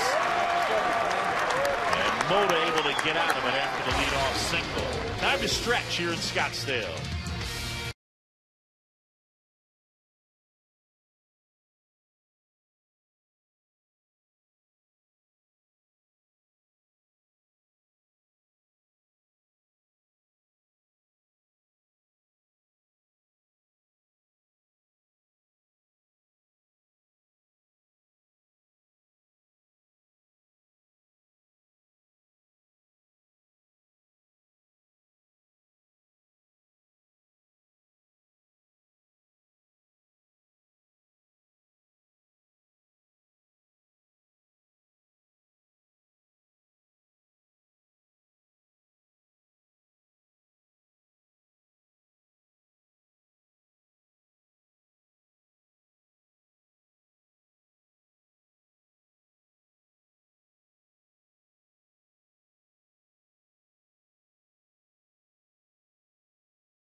Welcome back to ESPN's telecast of MLB Spring Training, presented by Gillette. Here in Scottsdale as we go to the bottom of the 7th. Angels and Giants knotted up at 2.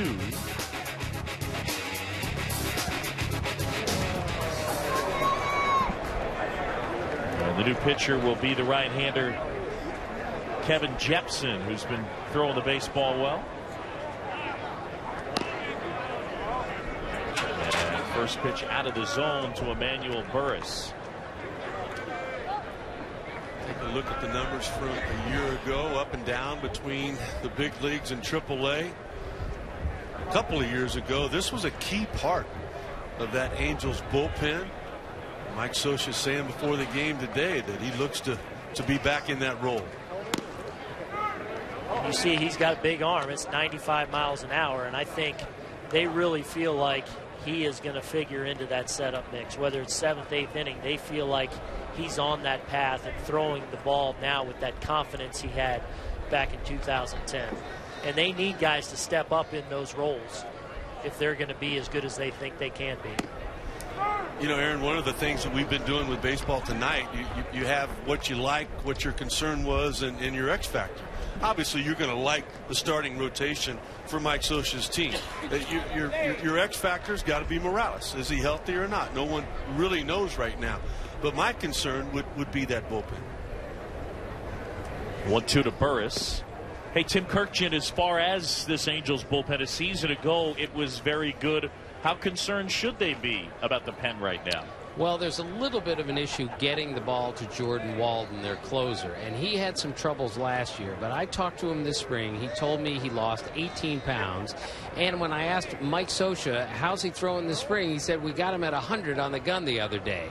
So the thought by Walden was, let's lose some weight here, maybe I'll throw even harder, and as long as he's okay at the end of the game, it looks like the only issue will be, do they have enough to get the ball to him? But given how good their starting pitching is, I'm not sure that bridge is going to be as important to the Angels as it will be to some other teams. Jordan Walden losing 18 pounds. I guess I probably should have been following him around this spring. 2-2 to Burris. Well, now Jordan Walden last year, you know, as Tim mentioned, 10 blown saves, which was up there with some of the league leaders, but by all accounts, it was a very solid rookie campaign. I mean, he showed that he has all the intangibles, all the things you need to be an elite closer, and I think they feel good about him at that back end, taking that next step and really eliminating some of those hiccups that you're going to have throughout the course of a season, but eliminating some of them, and he can join that elite class. The middle there. And I think Tim Kirchin made a great point about that starting rotation. They're big four. Those guys are going to want to pitch that 7th inning. You're not going to need 3 guys deep down there in that bullpen to get a win. Fellas, let's go big picture, at least as far as the National League West. Booney, who's the favorite in your mind in the NL West? Well, or the AL West, I beg your pardon. The AL West, well, I think you got to say the favorite or the team that's been to the World Series back-to-back years. That being said, I like the Angels. I think the Angels are the best team in the American League right now, and I think Walden's going to answer those questions. I think Trumbo will do an adequate enough job, and you got Callaspo, who's outstanding over there. Speak of the devil, there it is. Jordan Walden showing off some reactions over there. Made a nice play early on a slow roller, but well, the AL West, the Angels spending all that money. Pujols and Wilson. Yu Darvish, another big free agent add in the division. How will the Mariners score more runs? They have Jesus Montero now, and right now, at least for the A's, health is an issue. They need to get Dallas Braden and company back. I think they're saying mid-April for their left-hander. Rick Sutcliffe, who you got in the West? I've got the team that won the American League the last couple of years, the Texas Rangers. Timmy Kirchin and I were just there yesterday doing our Baseball Tonight segment. The toughest thing I had to do was finding a concern. Joe Nathan is healthy. 18 months post Tommy John surgery. There's not a question at all about him. There's depth in that bullpen. Offense 1 to 9, as good as there is in the game. And, you know, Yu Darvish, we saw him in the 09 World Baseball Classic. This kid has a chance to be elite. Neftali Feliz says he's fine. Talked to him yesterday. Hollins, a young Andy Pettit to me. They got a chance to be really good. Cantu fighting the sun and puts it away. And a 1-2-3 go the Giants. We're tied at 2 into 7.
ESPN Spring Training is presented by Gillette. Great things start with Gillette.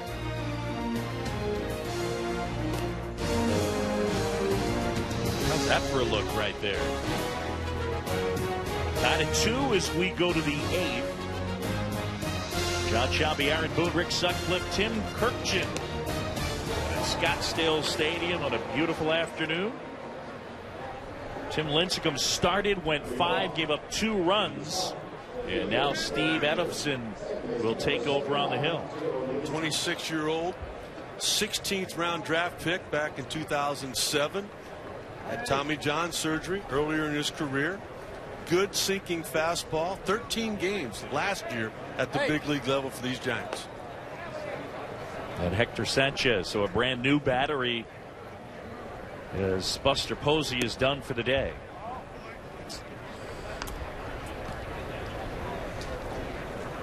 John, I'm anxious to see this young catcher behind the plate. His manager, a former catcher in the big leagues, Bruce Bochy, was raving about this kid before the game. Definitely been one of the buzzes with camp. Gregor Blanco pushing his way into the outfield mix, and this guy who they already know he's going to swing the bat, but I think they're surprised at how far along he is as a catcher. And could be a long-term answer, and it could be a situation where you see Posey go to first base long-term because of guys like Hector Sanchez. The ceiling is that high for this kid behind the plate, likely to start the season in AAA.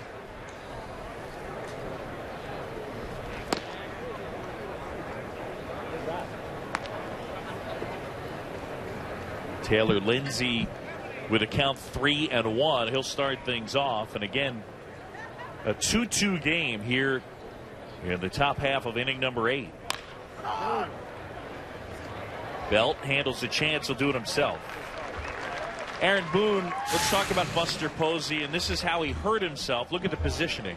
Well, you see him go after it with 2 hands, and when you have 2 hands on the ball and you go to turn, you really lock yourself and can't protect yourself. This spring, the other night, the one-handed play I think is so critical for the catcher. It allows you to free up your legs and enables you to protect yourself if you get in a bad situation, Rick. And I think that little adjustment he's made by using the one hand will go a long way in preserving his long-term health and his long-term career.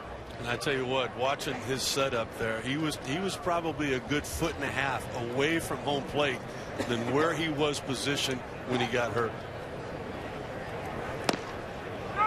Now that play caused a stir, the collision with Scott Cousins. The Giants initially very upset. Brian Sabian making some comments, and eventually everything got ironed out. But it was a play that really caused a lot of tension, at least initially, as Belt can't handle that play.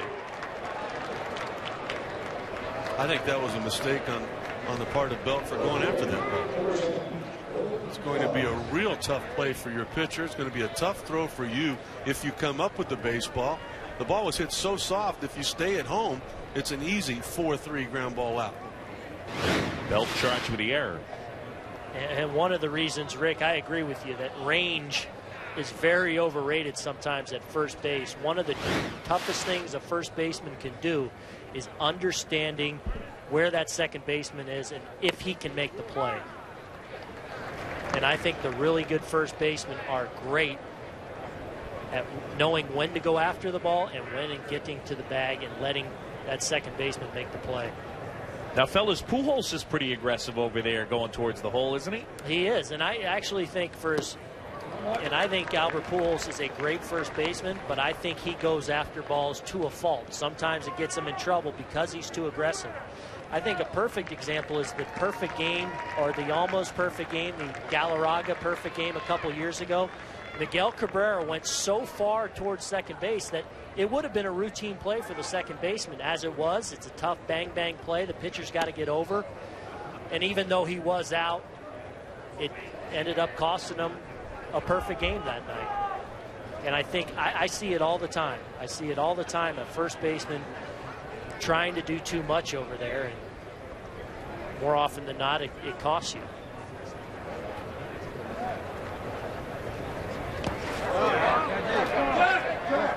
Peel to first, didn't go there, says Ted Barrett. Vernon Wells 0 for 3. He went this offseason, and he lives in Texas. He actually did some work with the Cubs hitting coach Rudy Jaramillo. Mickey Hatcher said, hey, no big deal. He's working with a guy who's right by him, and his regular hitting coach is 1,000 miles away. Right side. Let's see if they turn it. There's one. That was nice looking. 4-6-3. That ends the inning. Manny Burris, the maybe second baseman for the San Francisco Giants. Giving Bruce Bochy reason to be excited.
Capital One, and that's tonight on ESPN.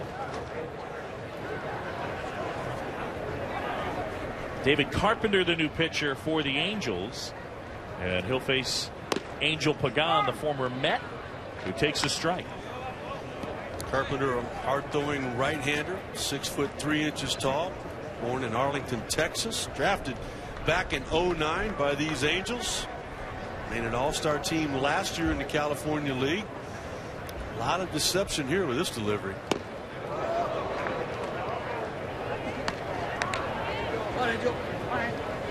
Good change up there. He would not be a lot of fun for a right-handed hitter, I wouldn't think, Aaron Boone. Well, especially you haven't seen him. Your Angel, you're struggling to kind of find your timing at the plate, and you face a guy like this that. Nice job by Pagan, slapping it inside the third baseline. And flops in with a double. You hope he makes a mistake, huh? Well, Bruce Bochy can feel good about that because he wants to get Angel Pagan on track. It's been a tough spring for him. He said he wants to see some things the last 9 days here. We see the funky kind of closed off motion, hides the ball, but this he elevates it, and Pagan does a good job with 2 strikes of letting the ball get deep and just shooting it the other way. And this is what Bochy needs to see out of Pagan if he's going to feel good about sticking him in that leadoff spot come opening day. Now, this is one of those spots where you can use a spring training situation to. Oh, they got him picked off there. Wow. Pagan leaning the wrong way. I was about to say you get a chance to bunt him over, but Pagan was leaning too far. And that's a little inexplicable. I mean, You know, you're the go-ahead run in the bottom of the 8th inning. You know it's a bunt situation. You have Gregor Blanco up there. At least he's going to either try and pull the ball. No need to try and get that far off in your primary league. You want to get a good secondary, but yeah, that's a where you going. Yeah, where are you going? You know, it makes you think that the bunt was definitely on and he wants to get a good lead out there, but the primary lead is not the key. It's the secondary, having yourself into position to read the ball off the bat when they do bunt it. But with no force play at third in that situation, no excuse to get picked off. Tell you what, you get the feeling that they're a little bit concerned about Pagan. They thought he was going to be the answer. Bruce Bochy was talking about tomorrow. His day is to go down to the minor league camp and lead off every inning hitting from the left side, trying to figure that stroke out. Well, kind of a lot of moving parts, because when you look at this lineup for the Giants, the guy at the plate has kind of played himself onto the team, Gregor Blanco, and he can play center field. So maybe it'll be him in center, Melky Cabrera in left, and then, you know, we'll see what they want to do, whether Belt makes the team and they want to play Huff in the outfield or whether it's Sherholtz. There are a lot of different ways they can go if it's not Pagan. Well, and a lot of them are switch hitters. It's going to be a case of you're going to see a lot of Bruce Bochy probably playing the hot hand.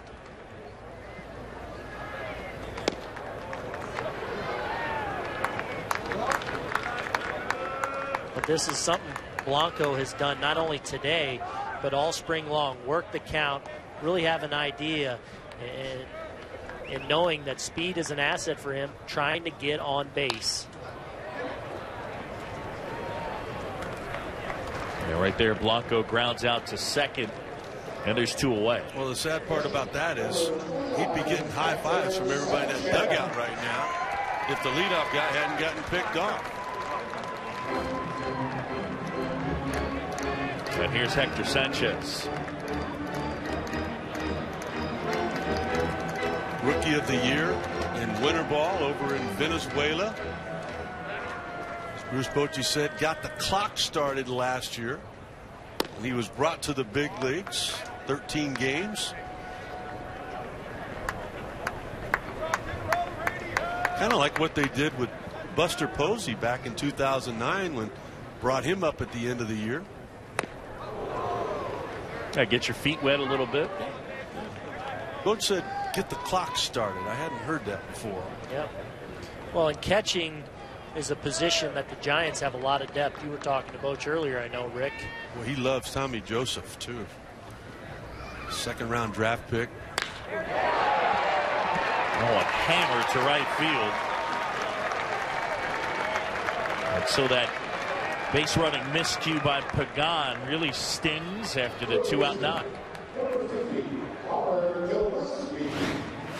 Well, a big, strong catcher. Looks like he gets an off-speed pitch. A little tailing fastball out over the plate and just rips it in the hole. A good, strong lower half. You see the front side clear. The bat staying back, which would suggest that the power is in there. I love that balance, too. I know you did as well. Connor Gillespie now.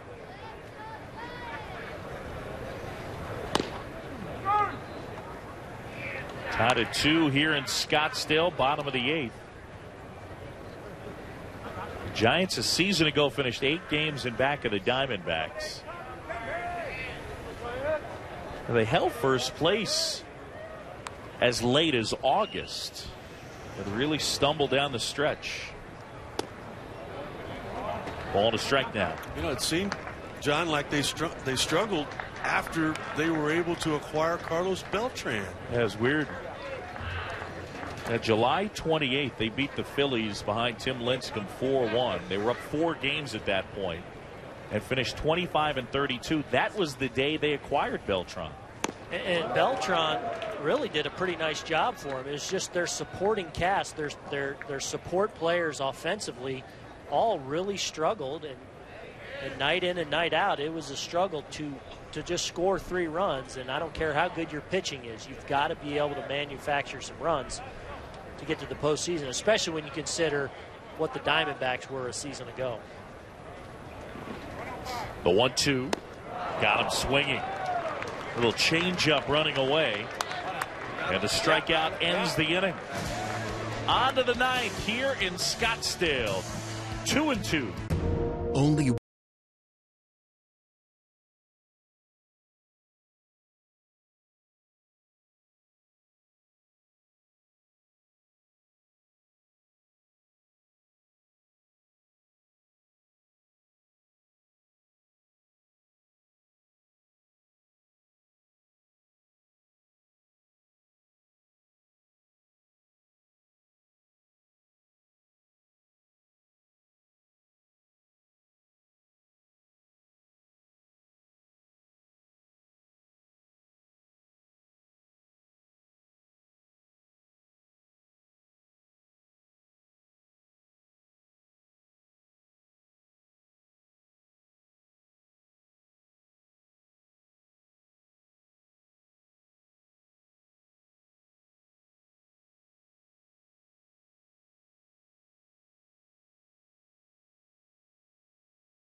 continues tomorrow. ESPN 1 Eastern. It's presented by Gillette, as the Yankees will travel to Lake Buena Vista and take on the Atlanta Braves tomorrow, 1 o'clock.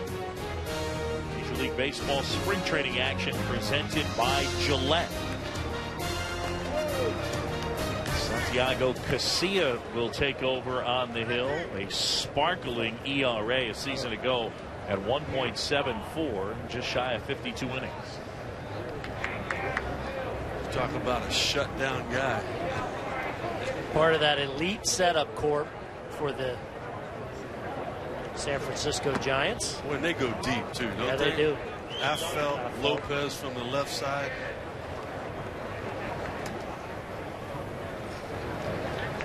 And there is Javier Lopez. Dave Righetti saying before the game they'd like to get, this would be the first time all spring he pitched on back-to-back occasions. They'd love to bring him in just to face one left-hander today.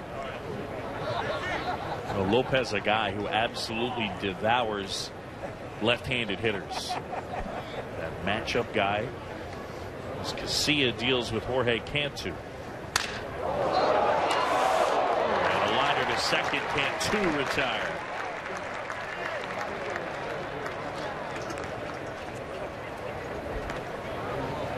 Javier Lopez, part of that nasty Giants bullpen.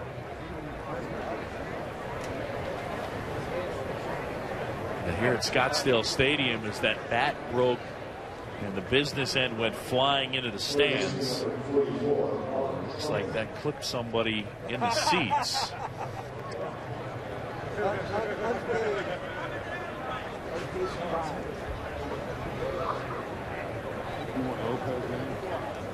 Casilla getting right on Cantu, and that bat snapped.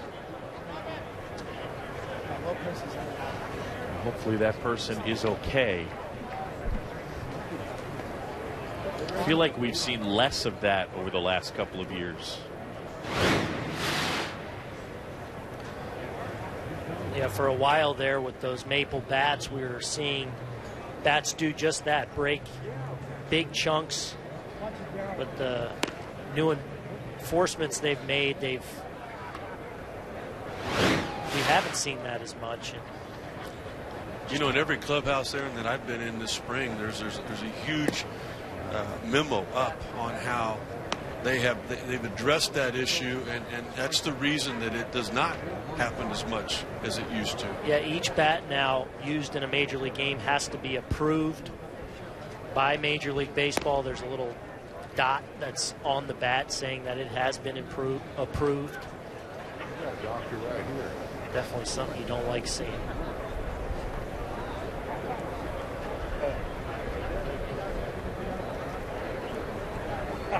As they tend to the fan in the stands, you guys talk about the broken bats. People focused on the maple. How much of it is a generation raised on aluminum bats that are essentially looking for a balance, sort of like an aluminum bat, really skinny handle and a big barrel, and that creates an imbalance?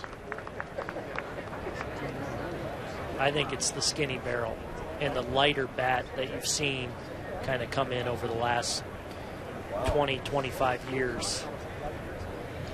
Just lends itself to more broken bats. Wow. Well, that is not good. That fan is going to have to be taken out by the medical staff. And again, Jorge Cantu, the bat breaking and effectively spinning, helicoptering back behind the plate. Ben got him back. Dan. EMTs are here, but we had one. Now, what's tough there is everybody's looking straight ahead at the field, and you're pretty much behind the plate, and you're not anticipating that the bat's going to go in that direction. And not that you're ever sitting there waiting for the bat to break, but as they attend to that fan who was struck by the broken bat. We'll take a break here in Scottsdale.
Back in Scottsdale as they put the woman on the gurney there, and good news that she was able to make her way to the cart on her feet, but a serious situation as she was struck by that broken bat from Jorge Cantu. And just another sobering reminder that when you're at baseball games, I see it all the time as a player. Pay attention. Balls come in, bats can come into the stands, unlike any other sport, and it can do some damage. You need to be vigilant, especially when you're sitting close to the action. And that's really the case in spring training. They've gotten the fans as close as they possibly can.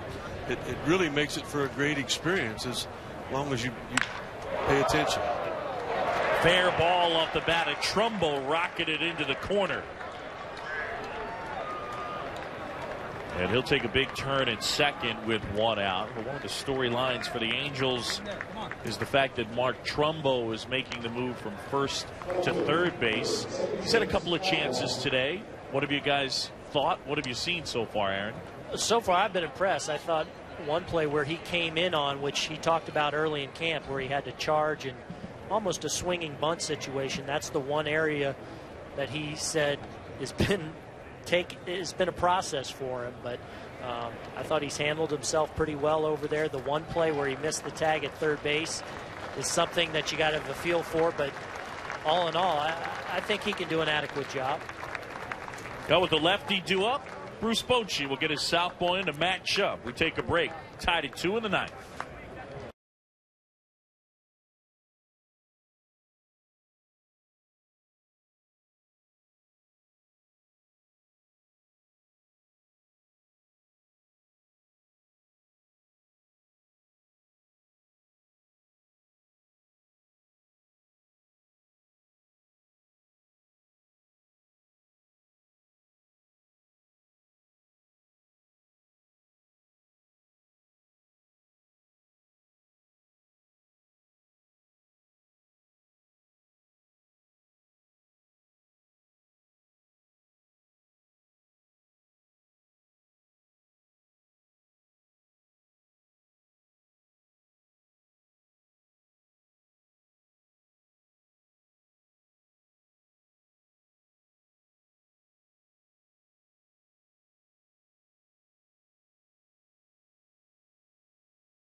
One out with a man at second, and Bruce Bochy going with the new pitcher. His matchup lefty Javier Lopez, and again left-handers just 163 against him. Mike Scioscia will counter the move and bring up Adam Heather, a right-handed hitter. So the go-ahead run in scoring position.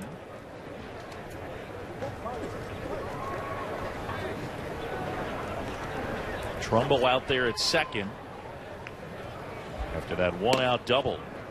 Let's go down to Tim Kirkchin.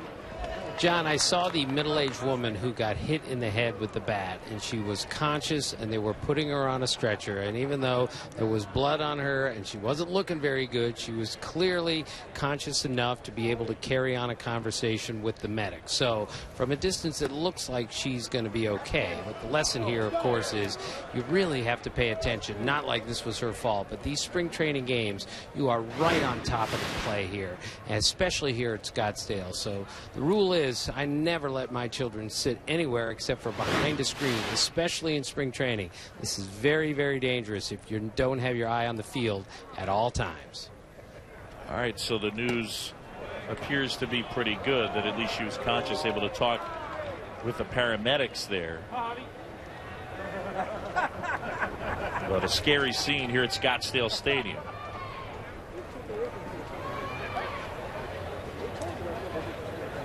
Lopez back to work, and a 4-pitch walk right there. So as Mike Scioscia counters the move, Lopez not able to fire strikes against the right-handed hitter. Even though opening day for these teams is about 10 days away, it's starting to get that feel. Bochy wanted to bring in Lopez to face a left-handed hitter. You know, Mike Scioscia wants to win the ballgame. And a right-hander up as Sanford continues to loosen. Here's Angels catcher Hank Conger. Hank, the catcher of the future for the Angels having a good spring so far. Switch hitter. Right now, it looks like it'll be Chris Iannetta as the starter and Wilson as the backup. And obviously, they want this guy to get at bats. And the fans a little frustrated with Javier Lopez. As a lefty and a righty, Taylor and Tillman get loose out there.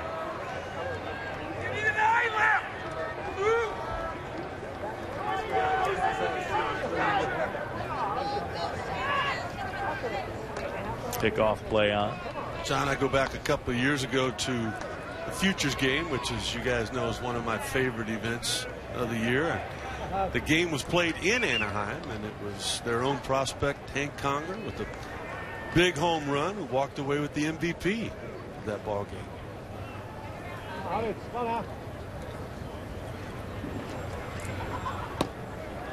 Missed again. Last year is a big-time struggle. Jeff Mathis got the bulk of the duty. And look at that. On base, slugging, 28th out of 30 teams. And it's pretty clear that one of the moves they made in dealing away Mike Napoli really came back to haunt them. Yeah, and it haunted them down the stretch because Napoli kept hitting big homers when the Angels were trying to get back in that race. And, right through there. Yep.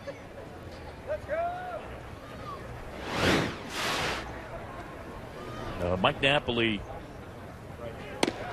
just a monster season last year for Texas. Lopez continues to have trouble locating the strike zone. It's now the bases loaded up with one out. But you know what? This is good for him.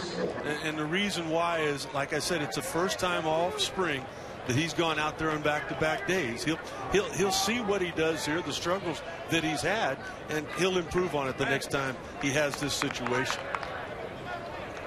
No. Tell you what, Lopez was a big part of them winning that World Series a couple of years ago. He shut down every left-hander he faced. You're right. Remember, he was struggling in Boston when they made the trade for him. It was kind of an afterthought. A post-deadline waiver wire deal, and he came over and took that very good bullpen and lengthened it and made it a lights-out bullpen. Jason Hayward, Ryan Howard, a couple of the left-handers that he had to come upon and retire, and was able to do that.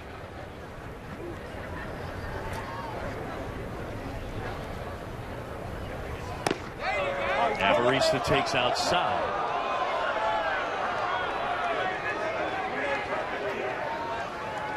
Amarista, lefty on lefty, even though he's struggling with his command a little bit this inning, a tough draw, probably has never faced Lopez. Really, that angle, you just want to try and see the ball. Sounds simple, but when you're facing a specialist lefty on lefty like that hides the ball, an angle you're not used to seeing, really locating the ball is the biggest thing. Not swinging at balls off the plate. If you can do that, you give yourself an opportunity, especially here where you just want to get the ball in the air. 10 out of 12 pitches outside the strike zone. Make it 11 out of 13.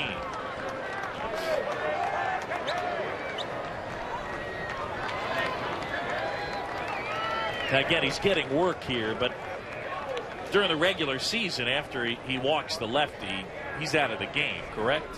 No question. No question about that. Of course, Mike Scioscia said, I'm not going to give you a lefty to walk. That one ripped to the corner. Fair ball, and Amarista can really run. 2 runs in, and that's going to clear the bases. Oh, did I speak too soon? No, I didn't. Conger gets in. Amarista into third, a bases clearing triple, 5-2.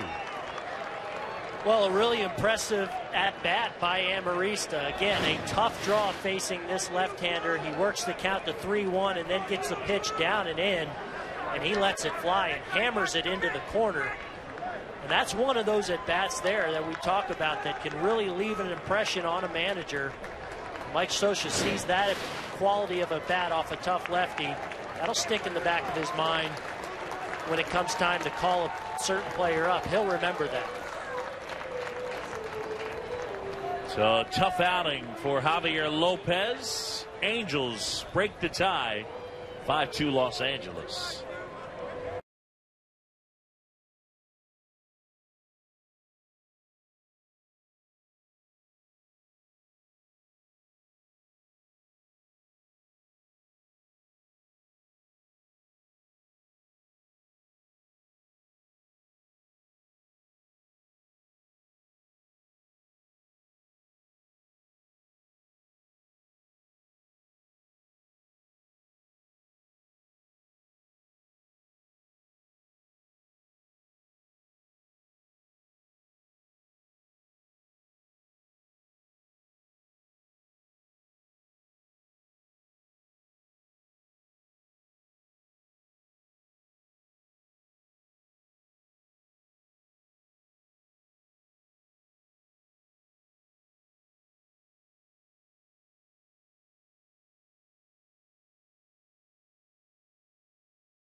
Back here in Scottsdale is Javier Lopez with a tough outing.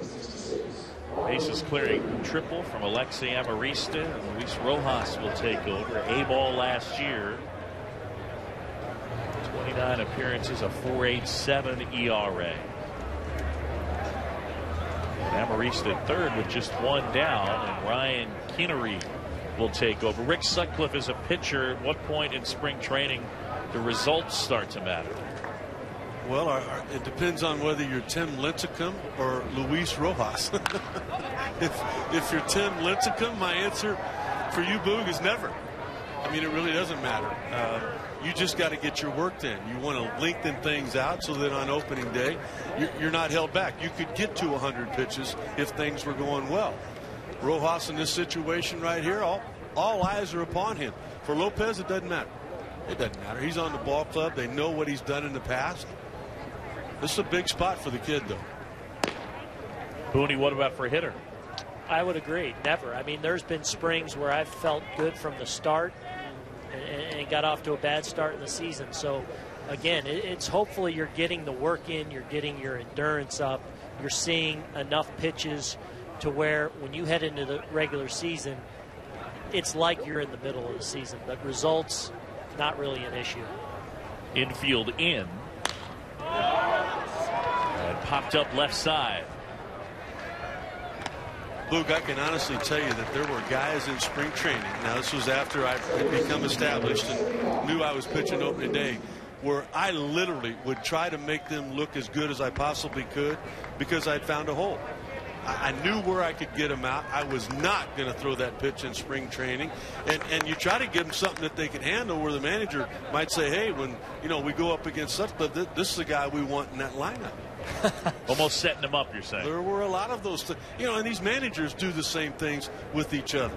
Not so much a National League and an American League club, but, when you're going to face a team a lot of times, as a manager, you might try to set the hook. There's that GPA in effect. You know what? It makes sense. I never got there. I always wanted to do well, whether the results were there or not. But it makes sense. Why not? If you know you've got a guy, don't show him what you want to show him. I'm dying to mention a couple of names that I did that too, but they would never forgive me.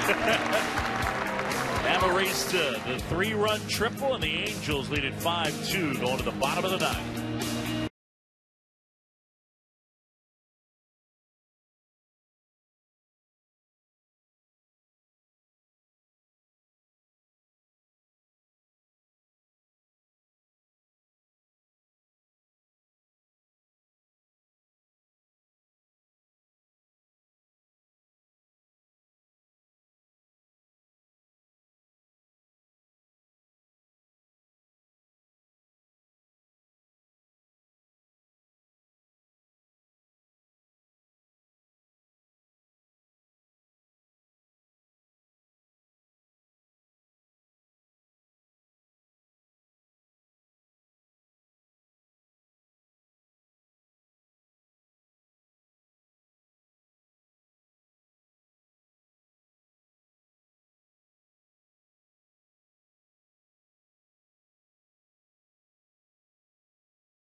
Bottom of the ninth here in Scottsdale. Major League Baseball spring training on ESPN presented by Gillette. 5-2 Angels. And the new pitcher will be the right-hander Daniel Tillman. In the minors last year, a 2.30 ERA that covered 74 1/3 innings. The strikeouts jump out better than a strikeout an inning. Look, I can't tell you what a thrill it is for a guy like Daniel Tillman in a spot like this. Having been that kid with the high number, you're down there at the minor league camp, you're working your rear end off, and all of a sudden you show up to the park that morning and they go, hey, you're one of the guys that's going to go up and pitch in a big league game if needed. Well, a lot of times you never get in, or if you do get in, it's because the game is out of hand. This is a great situation right here. You got a 3-run lead. You got an opportunity to pick up a save and get the attention of Mike Scioscia and his staff. And again, the point that you made, when do results matter? Well, for Daniel Tillman, the results matter. And the important part right now, come in throwing strikes. Yep. Come in and throw strikes. Show the manager that you can slow down the adrenaline you're going to have right now and compete. Plant that seed in Mike Scioscia's mind. First offering to Joe Panik.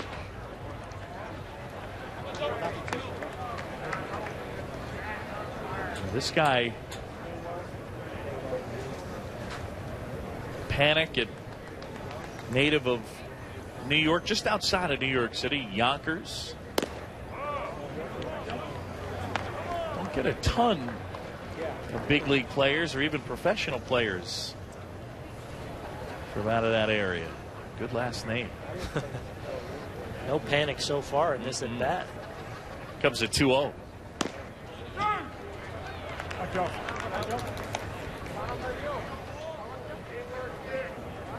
You like that? You're down by 3.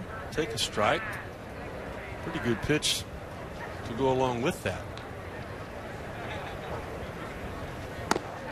This guy was their first-round pick last year. One of the things with the Giants is that they have really nailed their first-round picks, and that's been crucial to their success.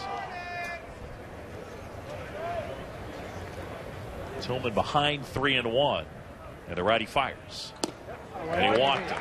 Well, that is exactly not what Mike Scioscia was looking for. You go back to 0-2, Matt Cain, frontline starter. David Aardsma, a reliever who has been a good big league pitcher. Lincecum, Bumgarner, Posey go without saying. They dealt Wheeler in the Beltran trade. Gary Brown had a breakout year last year. And here's Joe Panik. I mean, look, that is how Brian Sabean has built this organization. If you're Joe Panik and you see that list right there, you're thinking, I got a chance to turn out. If they're seeing, if the Giants are seeing something in me, it's a pretty good sign. That's a pretty good run that the Giants have had of a lot of impact, even more than impact. Well, and I think star about major leaguers. The guy, Aaron, that did that, and that's their general manager, Brian Sabean. I mean, for a long time, this organization was all about one guy, Barry Bonds. And when all of a sudden that career ended, Brian Sabean deserved an opportunity to rebuild this organization, and he has every bit he has done that. And when you go and look, I've gotten a chance to do the All-Star game the last 2 years for ESPN Radio. You get a chance to do it. So you look at rosters, you got to nail your first-round pick.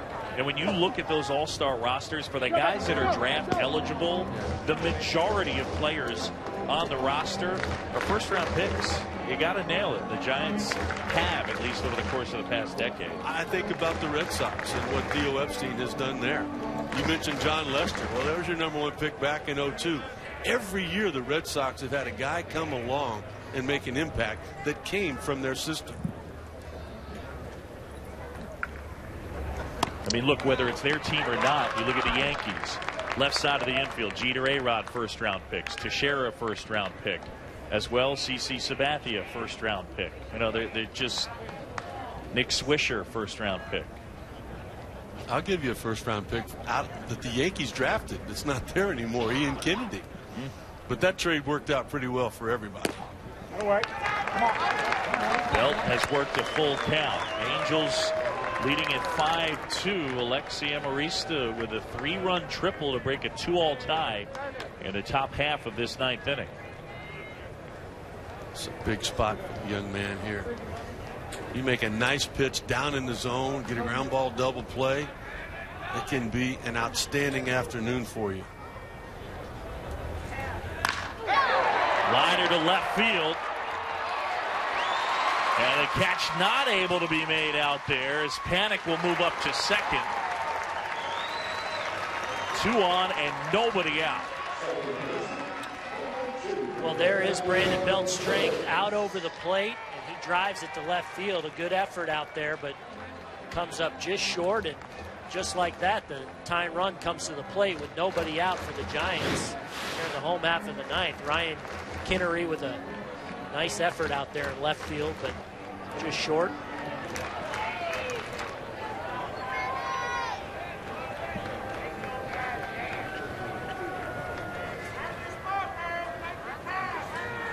At the conclusion of our game, college basketball will come your way as UMass and Stanford in our first NIT semifinal from Madison Square Garden. Again, that's at the top of the hour.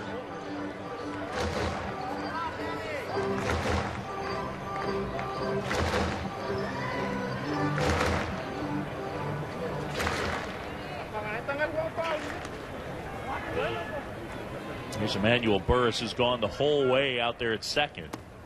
And with Freddie Sanchez ailing, Bruce Bochy telling us he will not be ready for opening day. Now, they have Ryan Theriot and Mike Fontenot, but it looks like this guy may be their opening day second baseman. I think he has all but won that job. It's still said to be open, but he's played very good offensively. They love his speed. That may very well be one of those positions for the Giants that, again, is the hot hand. You got Theriot, you got Fontenot.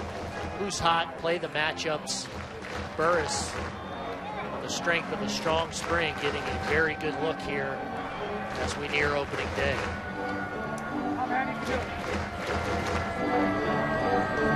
Yeah, Freddie Sanchez, that right shoulder injury. And the two veterans, Fontenot and Theriot, teammates at LSU, that national title winner. Cannery there, diving and able to make the grab. So 1 down now. All right, so you look at late in the game and Ryan Cannery getting a chance to show himself off a little bit. Nice diving play there after getting a bit of a slow start on it. I think he thought it was hit a little better than it actually was, but fortunately for Kinnery, able to close on it and turn in a nice play out there. Joaquin. Keep that time run from getting on base. Joaquin Arias now up to hit. All right, so what have you seen today, fellas? I would think Brad Mills would be one of the things that would stand out from this game. No doubt. He had 5 outstanding innings. Borges, what I've seen there, swinging the bat even better than he did a year ago. Trumbo looked okay at third base defensively. That's all they're asking for there. Albert was Albert, of course. On the other side for the Giants, to me, Lincecum, he looks like he's good to go on April the 6th. His 4th consecutive opening day. That'll be against the Diamondbacks. Posey with a couple of nice throws. Blanco. Hector Sanchez. I like what I saw there, Aaron. Well, Rick, I think that about covers it. But you know what? I think it's a big day for Buster Posey. Back-to-back games catching for the first time this spring. I think if you're Bruce Bochy and the Giants, you're very encouraged by what you saw back there. Hopefully it responds tomorrow favorably, which all signs would suggest that it will. Because that guy you need in the middle of this lineup this year if you're going to get back and be the team you think you can be. I know health is going to be the focus for Buster Posey, but do you worry that he's going to come back and put too much pressure on himself to carry the offense? I don't think so. I mean, I think the bottom line is he's a great player and a great hitter. And, you I think he expects to do well, and he will do well. And the bottom line is there's enough surrounding him that if question marks are answered, if Melky Cabrera, if Pablo Sandoval, that gives him a good enough supporting cast. If Aubrey Huff can bounce back, they have the answers down there. It's whether those guys have the years they're capable of to be that supporting cast. Yep, pretty much covers it, Eric. Tillman continues to struggle, and now the bases are loaded. And Mike Scioscia with the walk to the hill, and he's going to make a pitching change. The one thing that you just did not want to see out of your young pitcher is not being able to command that strike zone. Another pitching change here in Scottsdale. We'll take a break. Angels on top 5-2.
Jeremy Berg takes over on the mound. Try to close this thing down as the Angels lead it 3-2, but one out. And the Giants have the bases loaded, and Brett Pill at the plate.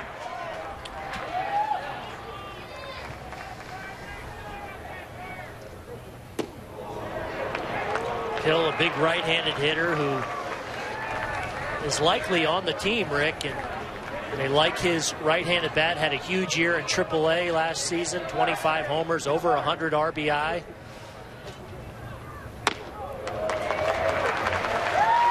They feel like he can be a valuable piece from the right side off the bench. You see the strong season he had in Fresno a season ago. Ball comes off his bat. Jumps off his bat, watching him take batting practice today.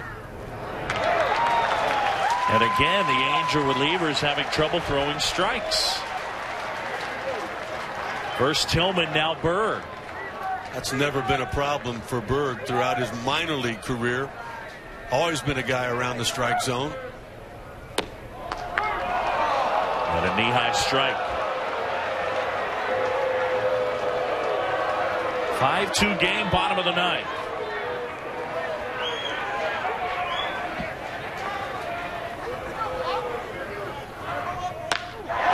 Left field, well hit, and caught by Kinnery. Just missed it. Panic into score, and it's 5-3. He might have just missed it, but I tell you what, that's the kind of swing you want to see in a situation like that. If he wasn't on the team before that at bat, Aaron Boone, I got a feeling he is now. Well, you're facing a guy you probably haven't faced, a side armor as a right-handed hitter. Gets a count in his favor, gets a pitch he can handle. Might have caught it just off the end, but a very good at bat from a guy looking to knock the door down to the big leagues.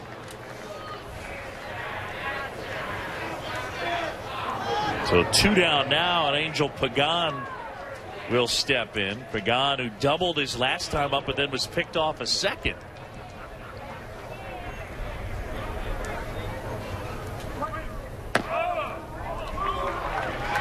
Pagan searching for that timing, and a good 2-strike swing his last time in hitting that double down the left field line. Very versatile guy, speed, can play all 3 outfield positions, a switch hitter. They're counting on big things from Angel Pagan this season.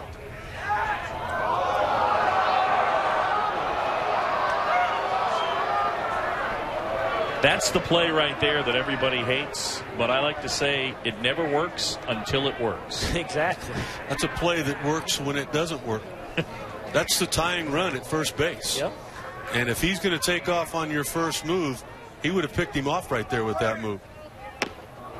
I also think it should be a balk because it falls exactly under the guidelines of intent to deceive the base runner.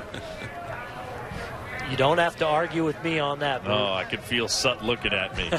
Nothing like arguing the rule book with 2 outs in the bottom of the 9th, right? That one fouled off. Yeah, the count 1-2 on Pagan.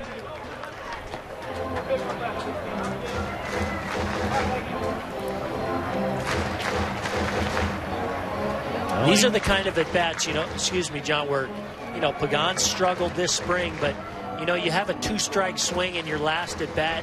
You hit the ball the other way how you want. Then right there, you foul off a good pitch, take a good swing at it. These are the things that can get you where you want to be. Well, the Angels where they want to be today as they win it 5-3. Up next, the NIT semifinals, UMass and Stanford. For Rick Sutcliffe, Aaron Boone, and Tim Kirkjian, I'm John Shambi. Thanks for joining us. 5-3.